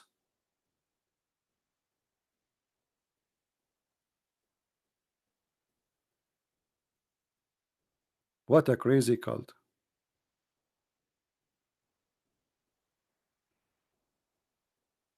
Anyway, guys, I think we have enough for today. Don't forget, please, to download the video. I know we have more than 1,000 people listening, but this is English. If you like to learn more, feel free to get my books. You can search for them in whatever language you speak in your Amazon in your country. In Amazon, you can search for Christian Prince, and you will see the list of my books based on your language. If you live in America, you can search Amazon.com, France, Germany, etc., and you will see it in your language. We have in Spanish, we have in Swedish, Dutch, German, French, and more to come soon, Russian and other languages. So I want to say thank you guys for being here. I hope we learned something good for today. As you see, Islam is a very silly, stupid cult, and you have to be really a person who decide to go blind to believe in such a madness. It's violence, it's hateful, it's a divided human being. Quran forbid Muslims to take non-Muslims as a friend, chapter 5 verse 51, chapter 9 23, chapter 3 verse 28, many verses. All of it is nothing but division of the devil. God is about love, not about hate. And we love the Muslims. We don't want to hate them, and we should not hate them. They need our help. Love is not to be fought. Love what bring people together. If you see a Muslim who needs your help, help him. Don't do what they do. There's many people, they speak good, they do evil, and that's what Islam is about. You listen to them, you think they are speaking good, but the fact Islam teach nothing but evil. It's an evil cult. They color it, they sugarcoat, but that will not work. Even with ants, and we are better. Thank you very much for being here.